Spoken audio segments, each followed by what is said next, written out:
dan pengen banget belajar copywriting ya, mungkin teman-teman di sini punya passion di nulis gitu kan, atau pengen belajar digital marketing, atau bahkan teman-teman masih belum tahu nih career path-nya kemana gitu, antara copywriter kah, atau jadi content writer kah, atau jadi script writer kah gitu ya. Mungkin aku bisa bantu teman-teman supaya bisa mungkin lebih fokus lagi, atau membantu teman-teman makin yakin gitu tentang karir path-nya mau kemana gitu ya, dalam hal digital marketing untuk perkontenan dan penulisan itu.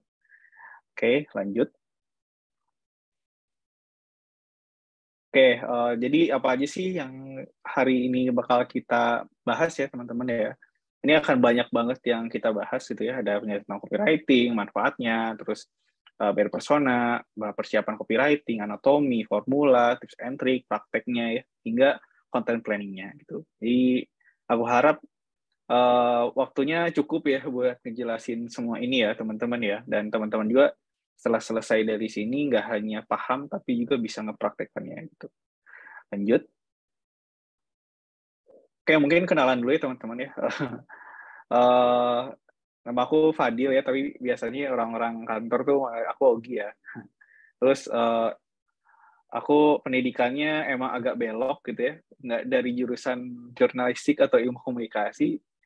Aku ini dari jurusan ilmu akuntansi ya, tahun 2014 gitu. Ya, jadi nanti pun aku akan sharing-sharing juga ya buat teman-teman mungkin yang pengen punya apa ya, niat shifting karir gitu ya. Mungkin aku akan sedikit bahas sesuai dengan pengalaman aku gitu ya. Dan pengalaman aku lumayan banyak ya untuk di bidang copywriter ini. Aku pernah kerja di Business Hack, di Post Market Agency, di 1% ya. Mungkin teman-teman ada yang tahu 1% ya. Terus saya bolu dan dibimbing sih sampai sekarang. Buat teman-teman yang mungkin pengen berteman aku di sosial media, silahkan ya. Ada di Instagram aku, di Fatgif, atau kalau mau tanya-tanya tentang copywriting mungkin ya, bisa konsultasi juga sih di linkin aku di Fari Mamudi Sastra. Oke, lanjut. Oke, aku mau diskusi dulu ya teman-teman ya, sebelum kita mulai lebih lanjut. Aku mau tanya nih, dari kedua konten ini, aku mau nanya teman-teman paling suka gambar yang mana? Gambar A atau gambar B? Kalau suka gambar A, kenapa? Kalau suka gambar B, kenapa? Kalau bisa dengan alasannya, gitu. Kenapa suka B, kenapa suka A? Oke, aku tunggu ya jawabannya ya teman-teman ya. Kita diskusi dulu. Boleh banget jawabannya Iya. dan alasannya. Emang bisa nelpon kalau lagi Zoom? Bisa. Oke. Tahu. Oke. Ini beragam ya teman-teman ya pembahasannya ya. Teman-teman jawabannya ada yang beragam, ada yang B karena katanya emang suka Doraemon gitu. Terus ada juga A yang lebih profesional. Oke. Oke, yang B kata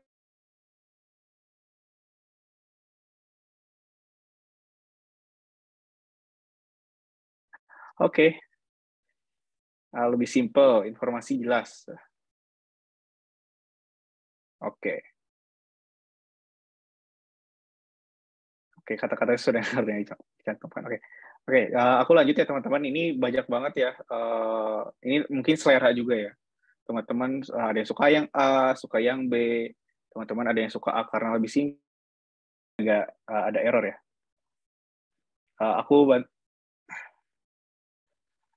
Sorry, Risa.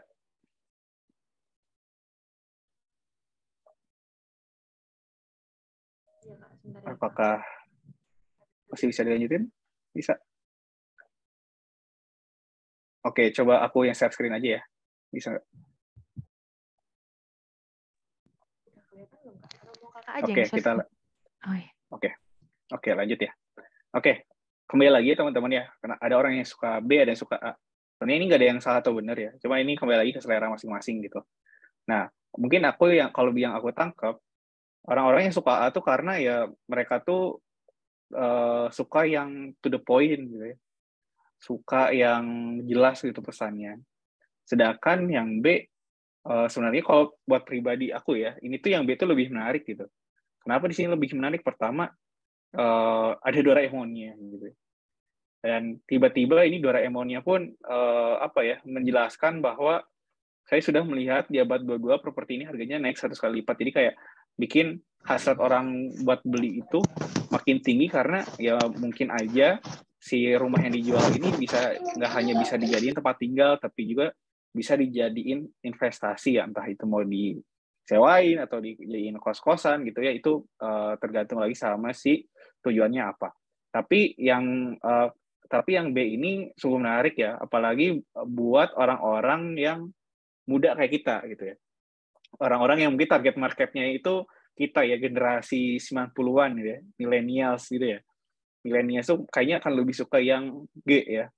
Ya karena mereka relate banget, mereka kebanyakan pasti nonton Doraemon tiap minggu gitu. Terus mungkin aja yang generasi milenial ini udah masa-masanya menikah gitu ya. Jadi mereka masih nikah muda yang masih lucu-lucu gitu, dan dimana mereka tuh lagi cari rumah yang pas gitu buat mereka gitu ya. Nah, di sini mungkin pesannya lebih oke gitu ya. Terus udah gitu ditambah dengan hal-hal yang relate dengan mereka gitu. Jadi sebenarnya kalau dari kedua gambar ini nggak ada yang salah, cuman aku lebih suka yang B juga sih ya. Jadi apalagi kalau misalnya kita sambungin lagi nih sama kita sebagai copywriter ya yang bekerja di sosial media ya. Kita itu ya sebagai orang-orang yang sosial media, kita tuh harus bisa bikin konten yang ngehook gitu. Bisa bikin konten yang mencuri perhatian gitu ya. Nah, yang mencuri perhatian ini mungkin lebih bisa ditangkap oleh gambar B ketimbang gambar A gitu. Karena mungkin yang kalau kita lihat gambar A dengan sekilas kayak, oke, rumah ini dijual. Tapi kalau misalnya gambar B, oh ini di rumah dijual, tapi kok ada gambar Doraemon gitu ya. Ini yang bikin kita kepo gitu ya. Jadi kalau aku lebih suka yang B ya sebenarnya. Dan tapi nggak apa-apa ya, kita belajar ya bang. Cuman ini kita bikin point of view dari sisi digital marketing ya. Kita sebagai marketer, gimana sih caranya kita bisa bikin pesan yang kreatif dan juga menarik kayak gitu. Oke, lanjut. Nah, ini yang kedua ya. Teman-teman lebih suka yang mana? Gambar apa? Gambar B. Terus alasannya kenapa? Boleh banget kakak-kakak di kolom chat nih sambil dijelasin alasannya kenapa tuh kok pilih A atau B. Wah, ini udah ada yang jawab. Oke, ini ada yang A ya karena visualnya bagus, A lebih menarik gitu ya. Oke, B lebih simple. Oke, A visualnya oke. Oke, yang B biasa aja. Mungkin B-nya B aja ya. Oke, B beda dari yang lain. Oke. Ya, jadi aku lanjutin ya teman-teman pembahasan perbandingan ini gitu ya. Ya, teman-teman sebenarnya belajar copywriting itu cukup mudah ya. Karena ya copywriting itu benar-benar ada di sekeliling kita ya. Ya, itu di jalan raya gitu. Pasti teman-teman lihat baliho, lihat iklan-iklan di jalanan gitu. Kalau misalnya teman-teman main sosial media pun teman-teman selalu banyak iklan yang nawarin ke teman-teman gitu ya. Nah, tapi yang penting adalah gimana caranya pesan-pesan yang ingin ditonjolkan itu bisa mudah dimengerti oleh si audiensnya. Nah, dengan dua perbandingan konten ini, si konten dari Indosat ini ya, dari AM3 ini sebenarnya lebih jelas ya pesan yang ingin disampaikannya ketimbang yang B. Yang kalau konten A ini dia bilangnya kalau mereka tuh punya fitur baru yaitu stream on tanpa kuota gitu. Di mana teman-teman itu kalau misalnya pakai AM3, teman-teman ini bisa nonton film di American gitu, di Netflix, di iFlix gitu ya. Ditambah lagi ada visual yang cukup keren dan eye-catchy gitu ya, yang bikin orang-orang tuh terbayang, oh kayaknya film ini tuh seru juga nih gitu ya. Itu tuh bagus ketimbang yang Jotun ini. Sebenarnya kalau bisa dilihat sih aku juga kurang ngerti ya ini tujuannya tuh apa gitu, karena cuman nama merek doang dengan tulisan quality pens gitu ya. Artinya ini jualan cat ya. Cuman ini kita nggak tahu nih pesan yang mau disampaikan tuh apa. Apakah ini cuma ngasih brand awareness atau apa. Cuman dari segi pesan ini menurut aku sih kurang nyampe ya si pesan yang ingin disampaikannya. Sedangkan yang gambar A itu lebih ngena gitu ya si pesannya.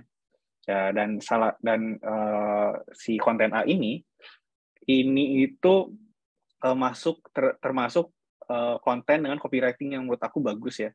Nanti kita akan bahas anatomi copywriting itu seperti apa. Oke, makasih ya teman-teman udah diskusi bareng ya, seru banget. Oke, lanjut.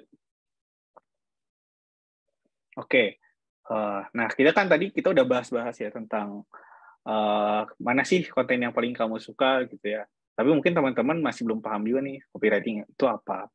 Jadi sebenarnya copywriting itu adalah proses menulis materi pemasaran ya teman-teman, dan promosi yang persuasif untuk memotivasi orang mengambil bentuk tindakan tertentu, seperti pembelian, mengklik, ya, ajakan, hingga mempengaruhi orang untuk membeli bagian sales ya. Nah ini dari American Writers gitu. Jadi ya kita gitu ya sebagai copywriter, kita tuh nggak hanya menyajikan konten yang bagus aja gitu, tapi kita juga harus bikin konten yang bisa mengajak orang-orang untuk melakukan sesuatu gitu ya. Sesuatunya banyak gitu ya, kayak beli sekarang gitu ya, subscribe sekarang gitu ya, langganan sekarang, atau enggak hubungi tim kami sekarang, kayak gitu. Itu banyak banget hal-hal yang sebuah ajakan yang sebenarnya adalah ilmu dari copywriting kayak gitu. Lanjut. Nah, terus apa aja sih manfaat copywriting? Sebenarnya banyak banget manfaat copywriting, tapi aku ambil 4 aja yang paling penting. Yang pertama adalah membantu menggait calon pembeli. Kenapa calon pembeli ya? Kita harus bisa sebelum orang beli kan biasanya orang tuh nimbang-nimbang dulu gitu, atau enggak follow dulu gitu ya, kan funnel-nya tuh banyak banget ya. Jadi yang tadinya orang yang nggak tahu sehingga jadi tahu gitu. Itu bisa kita bantu dengan copywriting. Kemudian untuk membantu meningkatkan interaksi ya. Membantu interaksi itu maksudnya gimana ya? Kalau misalnya di sosial media kan matriksnya banyak ya teman-teman. Kalau misalnya contohnya di Instagram itu ada share, ada like, ada komen, ya. Dan kita itu supaya akun sosial media kita hidup, kita harus membuat konten-konten yang bisa mengundang banyak interaksi. Kemudian meningkatkan reputasi. Nah, pastinya teman-teman kan kalau membangun sebuah brand sosial media ya, di sosial media, pasti teman-teman pengen dong si brandnya itu terpercaya gitu ya, bisa banyak dapat testimoni supaya banyak orang melakukan pembelian ya. Nah, itu juga menggunakan copywriting. Dan terakhir adalah meningkatkan konversi. Yang konversi ini bisa disambungkan dengan hal-hal yang tadi. Contohnya adalah pembelian, ajakan untuk subscribe, ngeklik download, dan lain-lain kayak gitu. Lanjut. Lalu peran copywriting itu sepenting apa sih di digital marketing? Lanjut. Nah, ini namanya marketing funnel ya teman-teman ya. Ada kayak corong gitulah pokoknya bentuknya. Nah, di sini copywriter itu perannya ada di mana sih? Nah, si copywriter itu biasanya berperannya di 3 funnel awal biasanya. Nah, biasanya dari awareness dulu. Awareness itu yang adalah ketika kita bikin orang-orang yang tadinya nggak tahu jadi tahu dengan produk kita, jadi tahu dengan brand kita. Kemudian setelah itu dilanjutkan ya dari awareness. Ketika mereka udah tahu, kita harus bikin mereka makin tertarik sih dengan brand kita gitu, bahkan dengan produk-produk kita. Caranya seperti apa ya? Banyak banget. Kita bisa bikin konten-konten yang engaging, bisa bikin email marketing gitu dan lain-lain. Sampai akhirnya adalah consideration gitu ya. Si audiensnya menimbang-nimbang gitu, beli atau enggak ya gitu. Nah, biasanya kalau orang-orang yang lagi bingung gini, biasanya harus kita yakinkan dong. Nah, gimana sih caranya kita meyakinkan audiensnya? Nah, caranya bisa menggunakan kita bikin konten-konten tentang produk yang ngasih informasi yang spesifik gitu ya. Atau testimoni, atau enggak kalau misalnya lebih bagusnya lagi, kita bisa ajak si audiensnya itu menghubungi ke bagian sales supaya nanti sales aja meyakinkan secara langsung kayak gitu. Jadi 3 funnel ini yang harus teman-teman pahami ya. Dan mungkin harus teman-teman sadari juga copywriter itu perannya di mana di digital marketing. Lanjut. Oke, jadi copywriter itu karena sangat vital banget ya di digital marketing gitu ya. Jadi kalau teman-teman jago copywriting ya teman-teman bisa istilahnya jual air kepada ikan-ikan di lautan lah gitu. Ya maksudnya adalah ya ikan-ikan kan udah hidup di air ya. Ya ngapain gitu mereka beli air lagi gitu karena mereka udah tinggal di sana. Tapi karena seperti itu ya teman-teman bayangin orang-orang yang tadinya nggak perlu sama produk teman-teman, tapi karena teman-teman bisa nge-package itu dengan sangat menarik, ya mereka pastinya akan tertarik buat membeli gitu ya. Seperti itu. Dan pastinya kan orang-orang ketika mau beli gitu ya, atau nggak pasti teman-teman kalau ketika mau beli produk pasti teman-teman akan baca dulu. Nah, dengan tulisan yang menarik, nah teman-teman pasti bisa menjual produk teman-teman dengan lebih mudah kayak gitu. Lanjut. Oke, sekarang kita sedikit bahas ya tentang beberapa hal yang sangat dosa besar lah ya sebagai copywriter gitu ya. Pertama ya, buat teman-teman nih yang pengen mau jadi copywriter, ya aku ingetin aja teman-teman nggak boleh yang namanya kaku ya, nggak boleh terlalu tidak open minded gitu ya. Teman-teman tuh harus ngikutin tren, teman-teman tuh nggak boleh nih terlalu template gitu ya. Udah tahu hal ini works terus saja itu dipakai, itu nggak boleh. Terus teman-teman nggak boleh berpikir kalau skill copywriting itu bakat, yang nulis itu bakat ya. Karena ya jujur ketika teman-teman belajar copywriting ya, secara serius aku yakin teman-teman bisa gitu. Kayak contohnya mungkin aku aja gitu ya. Aku tuh dulu jurusan akuntansi yang dulunya ngitung-ngitung duit, jarang banget nulis-nulis iklan karena aku serius belajar copywriting gitu ya. Aku belajar banyak formula, ya aku bisa aja kayak gitu.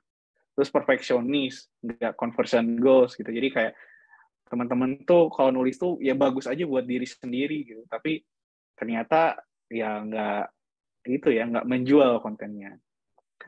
Kemudian teman-teman template juga ya, template nggak kreatif. Terus menganggap copywriter hanya sekedar menulis ya. Nah ini sih yang sering banget orang-orang lakukan sih. Mereka tuh kalau biasanya bikin copywriting yang penting asal nulis aja, yang penting ada tulisannya. Tapi mereka tuh nggak ngerti bahwa tulisan yang mereka buat itu ternyata tidak menjual. Dan yang terakhir adalah tidak mempelajari formula copywriting ya. Jadi formula copywriting itu banyak banget teman-teman dan sangat membantu supaya tulisan teman-teman makin terstruktur kayak gitu sih. Begitu. Jadi hindari ya 7 dosa besar ini supaya teman-teman bisa sukses jadi copywriter. Lanjut. Kemudian gimana sih supaya menjadi copywriter yang hebat ya? Menurut aku belajar ya. Terus selalu kepo gitu ya. Dan nggak pernah puas ya. Berpikir sebagai marketer dan seller. Nah ini ya. Teman-teman tuh kalau misalnya belajar copywriting, teman-teman tuh harus punya mindset seorang digital marketing gitu. Mindset sebagai seller. Jadi teman-teman tuh kalau nulis pastinya nggak ngasal-ngasalan kalau gitu. Nah, gimana ya ini caranya kalau gue nulis kayak gini apakah menarik nggak ya? Pasti ada pemikiran kayak gitu. Teman-teman juga harus riset pastinya, karena nggak boleh ngasal-ngasalan. Terus teman-teman lakukan A/B testing. Jadi kenapa ini penting gitu ya? Karena banyak banget orang-orang yang kalau misalnya udah bikin copywriting, udah bikin konten, terus kontennya nggak perform tuh tiba-tiba langsung insecure, langsung ngedrop gitu, langsung nggak semangat lagi. Nah, itu nggak boleh. Terus teman-teman juga harus kuasai banyak formula dan still like an artist ya teman-teman ya. Kalau teman-teman belum bisa bikin copywriting, teman-teman latihan dengan cara ATM kayak gitu. Lanjut. Nah, sekarang kita mulai ya pahami hal yang paling fundamental dalam copywriting, yaitu buyer persona. Lanjut. Nah, buyer persona itu apa sih sebenarnya gitu ya? Kan teman-teman tuh sebenarnya mau nulis ya. Nah, teman-teman tuh harus paham dulu nih, teman-teman tuh mau nulis buat siapa. Kalau misalnya teman-teman belum kebayang mau nulis buat siapa, artinya teman-teman harus bikin dulu semacam template yang isinya tuh adalah karakter khayalan teman-teman yang dia tuh adalah calon pembeli ideal atau calon pembaca konten teman-teman gitu. Itu supaya teman-teman tuh makin lebih mudah aja dalam membuat copywriting gitu ya.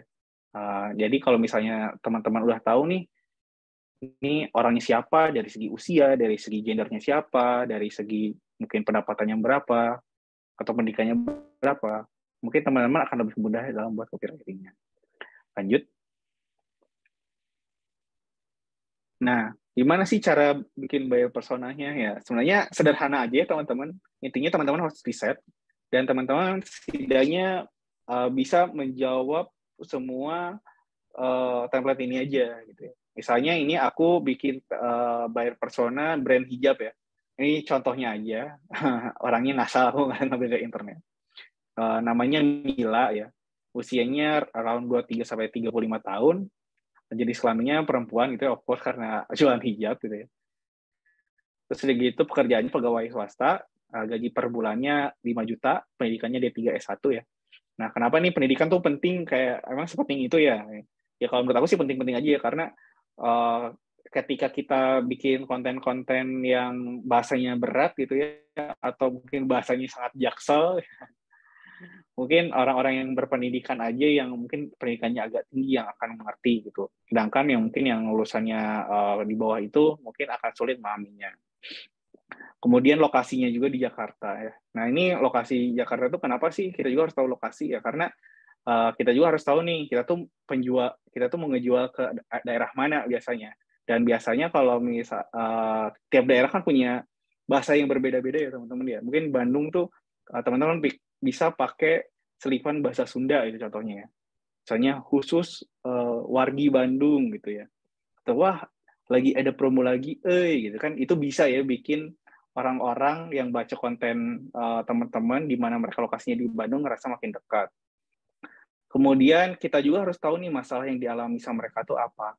Nah, biasanya kalau aku tanya-tanya nih, orang yang pakai hijab tuh apa sih masalah yang dialami? Ya biasanya masalah yang mereka alami itu adalah bosan dengan hijab yang itu-itu aja buat jalan-jalan. Nggak ada variasi. Terus teman-teman juga harus tahu nih, hal salah yang mereka percaya itu apa. Kalau misalnya ketika aku riset gitu ya, ternyata orang-orang tuh kebanyakan ngejawab bahwa hijab yang nyaman itu pasti mahal. Gitu. Padahal mungkin dari produk yang kita tawarkan itu adalah hal yang salah gitu. Sebenarnya ya hijab yang murah juga ada kok yang bikin nyaman kayak gitu. Kemudian kita juga harus tahu nih keinginan terbesar dari customer kita tuh apa. Nah, biasanya ini di usia 23-35 tahun mereka tuh pengen ini ya, kalau ke kantor tuh pengen gaya gitu. Atau enggak kalau nongkrong tuh pengen dibilang cantik gitu kan. Nah, keinginan terbesar mereka tuh biasanya ini pengen jadi fashion center gitu. Tapi dengan harganya yang ramah lah ya buat orang-orang yang gajinya UMR kayak gitu kan ya. Nah, itu biasanya keinginan terbesar orang-orang yang pakai hijab. Gitu. Terus apa sih kata yang sering mereka keluarkan ya? Nah, ini juga supaya kita makin dekat sama mereka.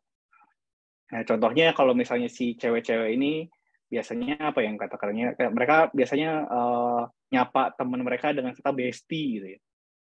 Atau enggak, kamu cantiknya natural banget ya kayak gitu kan, kayak kata-kata yang sering banget mereka ucapkan tuh biasanya kayak gitu. Jadi teman-teman harus teliti banget dengan apa sih lingkungan sekitarnya ya, jeli supaya teman-teman bisa bikin buyer persona yang tepat kayak gitu. Lanjut. Nah, terus gimana sih cara PDKT-nya? Gitu kan tadi udah template-nya. Terus gimana cara PDKT-nya biar makin mantap si buyer personanya? Lanjut. Oke, yang pertama adalah bayangin dulu siapa pembelinya. Itu seperti yang tadi aku bahas. Kemudian teman-teman bisa tanya juga ke orang lain secara langsung gitu. Kalau misalnya gue bikin konten kayak gini, lo tertarik nggak? Kalau gue produknya kayak gini, lo mau beli nggak? Gitu. Sesederhana itu ya. Terus teman-teman juga bisa cek testimoni dari marketplace. Dan teman-teman juga bisa cek juga ya influencer-influencer yang pakai hijab gitu ya, atau misalnya artis-artis yang biasanya kebanyakan orang follow gitu. Contohnya kalau hijab tuh siapa ya? Citra Kirana gitu ya. Kan dia cantik yang pakai hijab ya. Teman-teman bisa cek nih, kayaknya mereka tuh kalau bikin konten tuh kayak gimana sih gitu. Jadi itulah beberapa hal yang bisa bikin buyer persona teman-teman makin kuat. Lanjut. Nah, Tadi kan aku bahas ya, yang ketiga cek testimoni di marketplace. Nah, maksudnya itu kayak gimana sih? Kenapa sih kita harus riset di testimoni marketplace? Nah, ini ada beberapa data yang aku ambil ya, 2 data yang aku ambil dari testimoni yang bintang 5 yang artinya bagus banget dan bintang 1 yang artinya jelek banget. Nah, di sini kita bisa lihat nih salah satu customer yang ngerasa satisfy banget sama pelayanannya si produk hijab ini. Nah, dia bilang katanya, bagus banget, real peak, premium, nggak gampang lesu, pokoknya the best, gitu lah. Nah, ini ternyata adalah hal-hal yang diinginkan oleh si audiensnya, gitu ya. Mereka tuh ternyata suka nih dengan hijab yang real peak, ya. Pasti teman-teman juga kalau lihat, kalau beli hijab mungkin ya, atau beli baju online, tapi warnanya nggak sama kayak di gambar, kan pastinya kesel ya. Nah, ternyata hal-hal sederhana ini aja, orang-orang tuh pada suka gitu. Apalagi nggak gampang lesuk nih bahannya gitu. Jadi teman-teman nanti mungkin bisa nih bikin kontennya kayak hijab hijab nyaman bahan anti lesu kayak gitu kan, itu bisa ya teman-teman, bisa bikin copywriting-nya dari bahan-bahan seperti ini gitu. Atau enggak teman-teman bisa bikin garansi juga, hijab ini real peak, kalau tidak real peak uang kembali, kayak gitu kan banyak banget ya yang teman-teman bisa ekspor. Kemudian ada juga yang bintang 1 nih, yang bintang 1 kan artinya kecewa banget ya sama pelayanannya ya. Ternyata apa sih yang biasanya orang-orang tuh nggak suka ketika beli hijab ya, pengalaman apa sih yang mereka nggak suka? Ternyata di sini ada yang bilang kalau bahannya kasar, nggak bagus, harga tidak sesuai harga sebelum diskon, ya komplainnya susah dan lain-lain. Di sini teman-teman juga bisa ya mengakali supaya hal ini nggak terjadi di produk teman-teman. Misalnya teman-teman bisa bikin bikin kemudahan dalam komplain gitu. Jadi customer service-nya siap melayani Anda 24/7 contohnya kayak gitu, atau enggak tidak sesuai ekspektasi Anda, uang kembali gitu kan. Itu bisa banget teman-teman main-mainin kata-katanya dari bahan-bahan seperti ini kayak gitu. Gampang ya? Lanjut. Nah, setelah riset buyer persona, ya teman-teman juga harus memperhatikan hal-hal penting dalam membuat copywriting. Nah, apa aja? Lanjut. Pertama, ya teman-teman tuh harus paham dulu nih sama produknya, gitu kan nggak lucu ya teman-teman tuh kalau misalnya jualan tapi nggak paham produknya. Jadi ya teman-teman harus paham dulu nih sama produknya. Nah, caranya gimana sih buat pahamnya supaya gampang memahami produk ya? Teman-teman tinggal pelajari tentang fitur dan benefits ya. Itu aja menurut aku udah jadi modal yang kuat banget supaya teman-teman paham sama produknya. Contohnya kayak gimana sih fitur benefits itu? Lanjut. Oke, jadi fitur benefits ini aku contohkan nih dalam produk payung ini ya teman-teman. Jadi fitur itu adalah kandungan atau komposisi yang ada dalam suatu produk tersebut. Nah, contohnya apa nih? Contohnya kalau di payung ini ya, ini kerangka payungnya terbuat dari baja yang kuat. Gitu. Pegangannya terbuat dari kayu yang nyaman digenggam. Gitu. Cover payungnya tidak akan tembus kayak gitu sih. Jadi kayak ini adalah fitur-fitur yang ditawarkan dari sebuah payung. Terus udah gitu benefits itu apa? Nah, benefits itu adalah apa ya? Jadi manfaat yang langsung dirasakan oleh si audiensnya. Jadi manfaatnya lebih ke manfaatnya. Contohnya apa? Tahan segala cuaca, ya, praktis, ringan, ya, terus terlihat gaya, minimalis, gitu ya.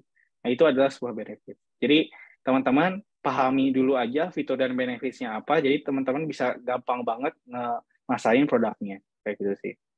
Gampang ya. Lanjut. Nah, kemudian teman-teman juga harus paham namanya voice and tone dalam membuat copywriting gitu ya.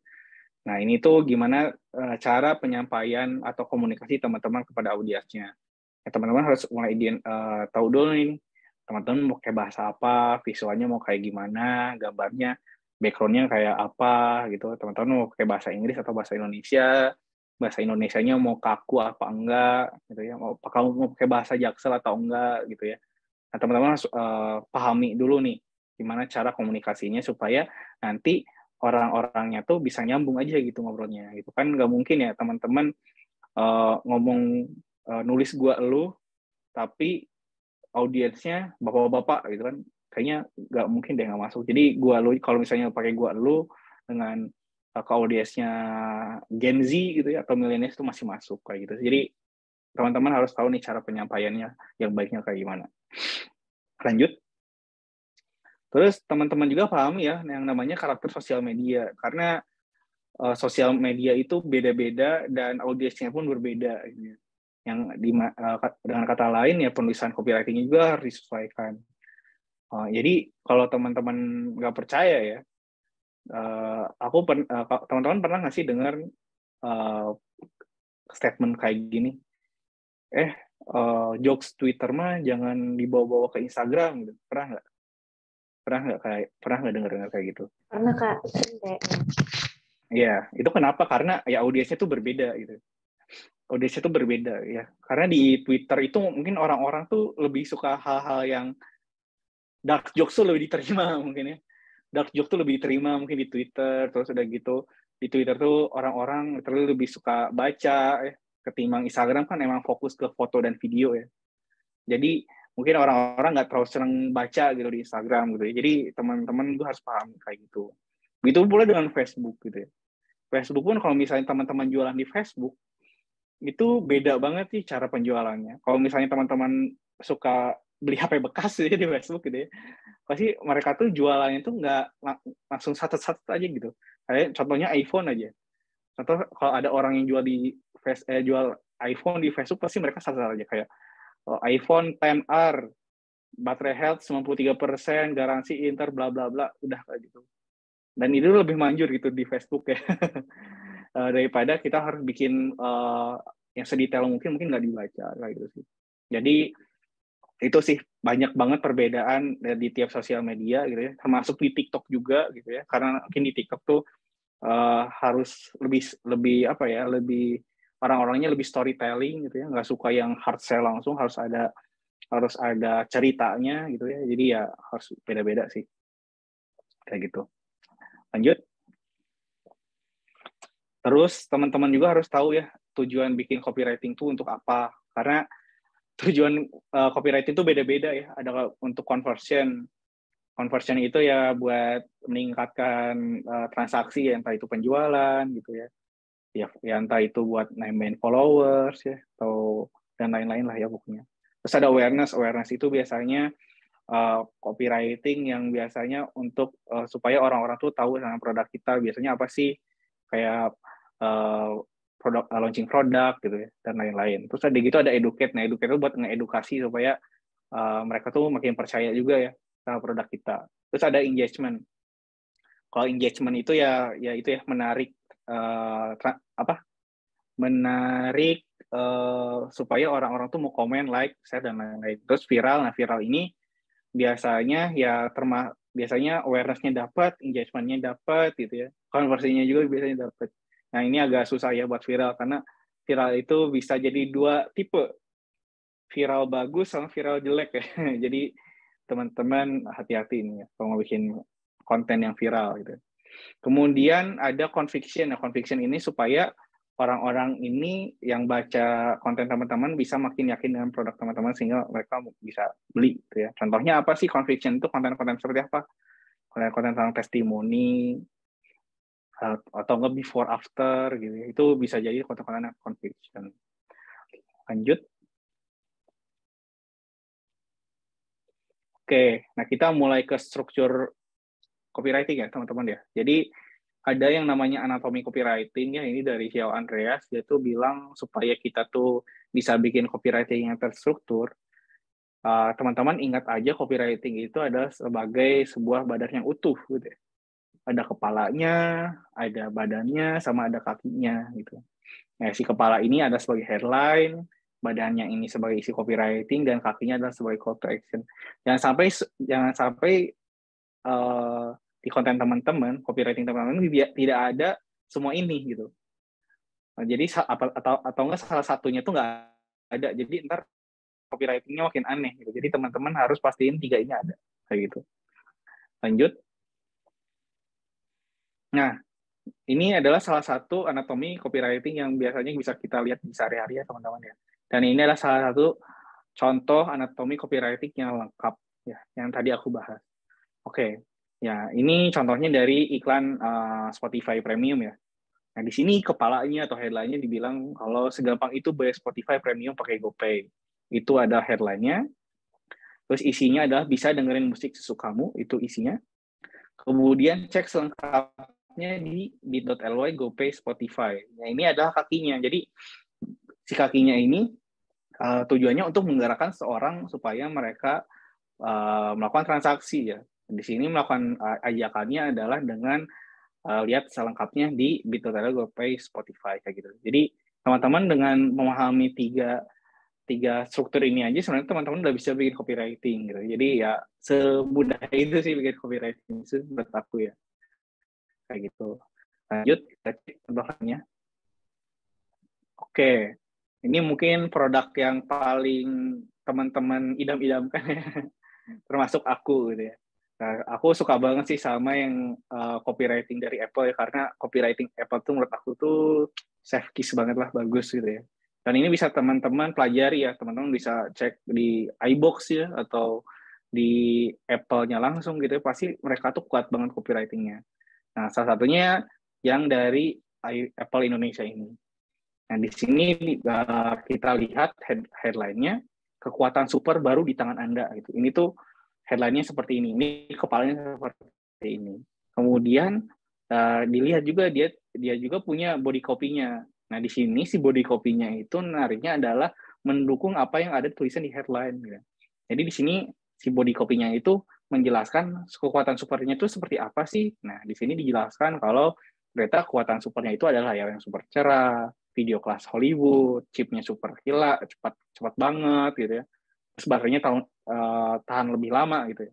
Nah, gitu. Ternyata itu adalah kata super yang mendeskripsikan kata super yang dijelaskan di headline-nya. Kemudian ajakannya adalah beli sekarang kayak gitu sih. Udah ya teman-teman. Lanjut. Kemudian ini salah satu contoh di bimbing juga ya. Biasanya copywriting yang tadi aku sebutin tadi biasanya sering banget teman-teman jumpai itu di website atau enggak di banner ya. Nah, itu beberapa contoh yang mungkin teman-teman harus sadari ya. Copywriting itu benar-benar ada di sekeliling kita gitu. Salah satunya yang biasa dipakai adalah copywriting untuk website. Nah, untuk di bimbing sendiri kan di sini dijelaskan kalau Indonesia masih butuh 9 juta talenta digital baru nih gitu. Nah, dan di sini di body copy-nya dijelaskan dan mengajak juga jadi salah satu talenta digital berbakat di bidang marketing, UI UX, data science, ya, web dev dan lain-lain. Dan di sini dari website ini pun mengajak orang-orang yang membaca ini untuk cek pelayanannya ada apa aja, kayak gitu sih. Oke, lanjut ya. Oke. Nah, sekarang kita pelajari ya beberapa formula copywriting ya teman-teman. Jadi formula copywriting itu aku yakin banget teman-teman pasti kalau ngetik copywriting pasti keluarnya AIDA. Sebenarnya formula copywriting itu banyak banget yang nggak ada AIDA aja. Ada PAS, ya, Problem Agitated Soft, kita bahas. Ada BAB, ada STAR, SSS ya, Star Story Solution, dan lain-lain. Sebenarnya banyak banget ya. Dan ini pun jujur aku belum pernah pakai semua formulanya ya. Mungkin yang sering aku pakai itu ya AIDA, PAS, BAB, dan ada salah satu nanti ABT gitu ya. Ini juga ada hell ya. Mungkin asing ya teman-teman ya buat mendengar formula ini. Tapi nanti teman-teman bisa pelajari lebih lanjut. Dan nanti kita akan belajar dulu aja yang mudah-mudahnya dulu. Lanjut. Oke, jadi sekarang kita belajar ya membuat copy text sederhana dengan formula AIDA. Nah, dalam formula AIDA ya, kan AIDA tuh A-nya tuh attention. Nah, attention itu bisa kita buat dengan dibuatkan headline ya. Jadi, kenapa sih headline itu penting ya, teman-teman ya? Jadi, bisa jadi tentu orang-orang tuh membaca konten teman-teman atau enggak. Jadi, kalau kata Silver Fox sih, kata penelitiannya bilang kalau kamu tuh harus bisa bikin konten yang hook banget ya, karena orang-orang tuh nggak punya waktu buat membaca ya. Jadi kalau misalnya aku yakin nih teman-teman juga kalau misalnya buka sosmed pasti teman-teman tuh scrollnya tuh cepat banget tok tok tok tok tok tok sampai teman-teman melihat ada yang sesuatu yang menarik teman-teman baru stop gitu. Lihat dulu kan. Pasti kayak gitu kan. Nah, biasanya hal yang bikin orang-orang itu nge-stop itu adalah dari headline-nya kayak gitu. Tapi teman-teman jangan fokus di tulisannya aja ya. Teman-teman juga harus pikirin juga nih ilustrasi yang bagusnya kayak gimana gitu ya. Nah, contohnya ini konten yang aku buat dulu di Bimbing ya. Aku bikin headline-nya kayak gini nih. Brand ini yang jadi market leader minuman teh dalam kemasan ya. Bukan Testosterone, brand ini yang jadi market leader minuman teh dalam kemasan. Dan di sini aku mainin ilustrasinya juga dengan aku ngasih botol minuman isinya teh tapi kagak ada mereknya. Jadi orang-orang tuh kayak kepo nih, apa ya merek apa yang menyaingi Testosterone yang jadi market leader-nya siapa ya kayak gitu. Jadi ya teman-teman pertama pikirin tulisannya kemudian gambarnya. Jadi kalau misalnya dua hal tersebut teman-teman udah bisa tetapkan, kita bisa lanjutin ke step selanjutnya, yaitu interest. Lanjut.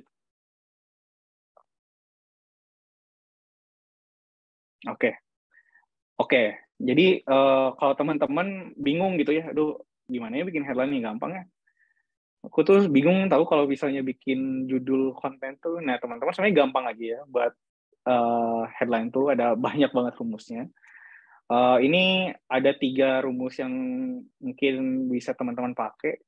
Ini rumus Hop ya. Nah, rumus Hop tuh kayak gimana sih? Nah, rumus Hop itu contohnya kayak gini yang atas ya, yang hitam ya, yang iPhone ya. Nih, iPhone idaman dengan harga impian. iPhone idamannya adalah Hop ya. Harga impiannya juga adalah Hop. Itu siapa sih yang nggak mau iPhone dengan harga impian? Ya nggak? Kayak gitu. Terus udah gitu ada hopeless reality. Hopeless reality itu kayak gimana? Nah, biasanya hopeless reality itu adalah konten judul yang ada plot twist-nya. Contohnya, terlihat seperti remaja, ternyata sudah kepala 3 gitu ya. Terlihat seperti remajanya adalah hope gitu. Orang-orang tuh pasti pengen kan terlihat muda gitu ya. Ternyata realitanya adalah udah usia kepala 3, udah 30 tahun kayak gitu. Terus udah gitu ada hopeless problem, ini contohnya dari campaign Gojek, nggak telat walau jalanan padat. Hope-nya itu adalah nggak telat, jalanan padatnya adalah problem kayak gitu sih. Jadi kayak gitu sih bikin headline itu ya, teman-teman bisa pakai 3 contoh ini kayak gitu ya, gampang ya. Lanjut. Nah, ini juga ada beberapa contoh headline yang bisa teman-teman pakai ya. Ini nanti kalau nggak salah ntar dibagiin deh si materinya ya. Nanti teman-teman bisa baca lagi. Cuman aku akan sedikit menjelaskan aja. Ada yang namanya question headline ya. Question headline itu konsepnya dia pertanyaan, tapi pertanyaannya itu yang mancing emosi gitu ya. Biasa, contohnya kayak gini nih. Masih kuat dengan jerawat yang nggak pernah hilang gitu. Kan buat orang yang jerawatan tuh itu ya bikin emosi ya. Duh, ya kan gue kan jerawatan ya. Kok nggak hilang-hilang ya kayak gitu. Terus udah gitu yakin copywriting kamu udah bagus. Gitu. Oh iya, kok konten gue sepi-sepi, ya apakah copywriting gue udah bagus atau belum ya kayak gitu. Terus ada selective headline. Nah, selective headline ini tujuannya untuk target market tertentu. Nah, contohnya ini nih, skincare ini hanya untuk wanita yang ingin kembali terlihat muda. Jadi sebenarnya skincare ini tuh aku tuh tujuannya buat tante-tante, contohnya. Tapi aku nggak bilang itu buat tante-tante gitu. Nah, aku bilangnya hanya untuk wanita yang ingin kembali terlihat muda, contohnya kayak gitu. Terus udah gitu, khusus buat kamu yang pengen diet tapi bisa makan enak. Gitu ya. Itu sebenarnya tujuannya buat orang gendut, tapi aku nggak bilang ini buat orang gendut. Jadi benar-benar aku tuh udah tahu nih target marketnya siapa, tapi aku nggak ngejudge langsung gitu orang. Kemudian ada benefit headline. Nah, benefit headline itu langsung ngasih tahu apa sih yang diinginkan oleh target marketnya. Contohnya, cara supaya jadi sultan dengan modal ngiklan gitu ya. Benefit ngiklan tuh kan bisa, kalau dia bagus cara ngiklannya, bagus tahu cara ngiklannya kan bisa jadi kaya raya gitu. Atau enggak nih strategi gitu bikin penjualan naik 3 kali lipat di masa pandemi gitu kan. Itu kan bisa juga ya ke orang-orang yang waktu itu ngerasain sulitnya jualan ketika pandemi, ternyata ada loh tipsnya gitu. Ada loh benefitnya gitu. Lanjut. Kemudian ada fear headline. Nah, fear headline ini seru ya teman-teman ya, karena tujuannya adalah nakut-nakutin dan bikin orang pengen segera cari solusinya. Gitu ya. Contohnya kayak gini nih, awas main game kelamaan bikin fungsi otakmu berkurang. Gitu ya. Itu kan kayak nakut-nakutin orang yang suka main game. Gitu. Atau enggak, hati-hati ini tandanya kamu harus mulai sering olahraga. Gitu.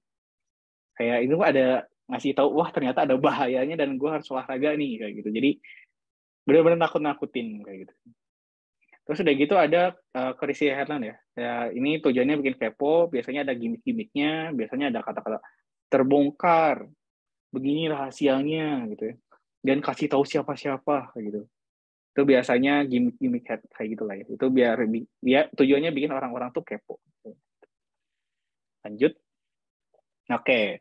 Kan tadi kita udah bahas tentang attention-nya ya, gimana kita bisa nge-hook audiensnya. Sekarang kita bahas tentang gimana mereka makin tertarik baca konten kita. Nah, sebenarnya banyak banget sih cara buat ngasih orang biar makin tertarik baca konten kita. Tapi biasanya ada beberapa hal yang common banget dilakukan oleh copywriter, yaitu kita kasih fakta unik, kita kasih data, kita kasih informasi yang wadidaw, atau kalau kita nggak punya semuanya, kita kasih rasa empati aja deh. Kayak gitu.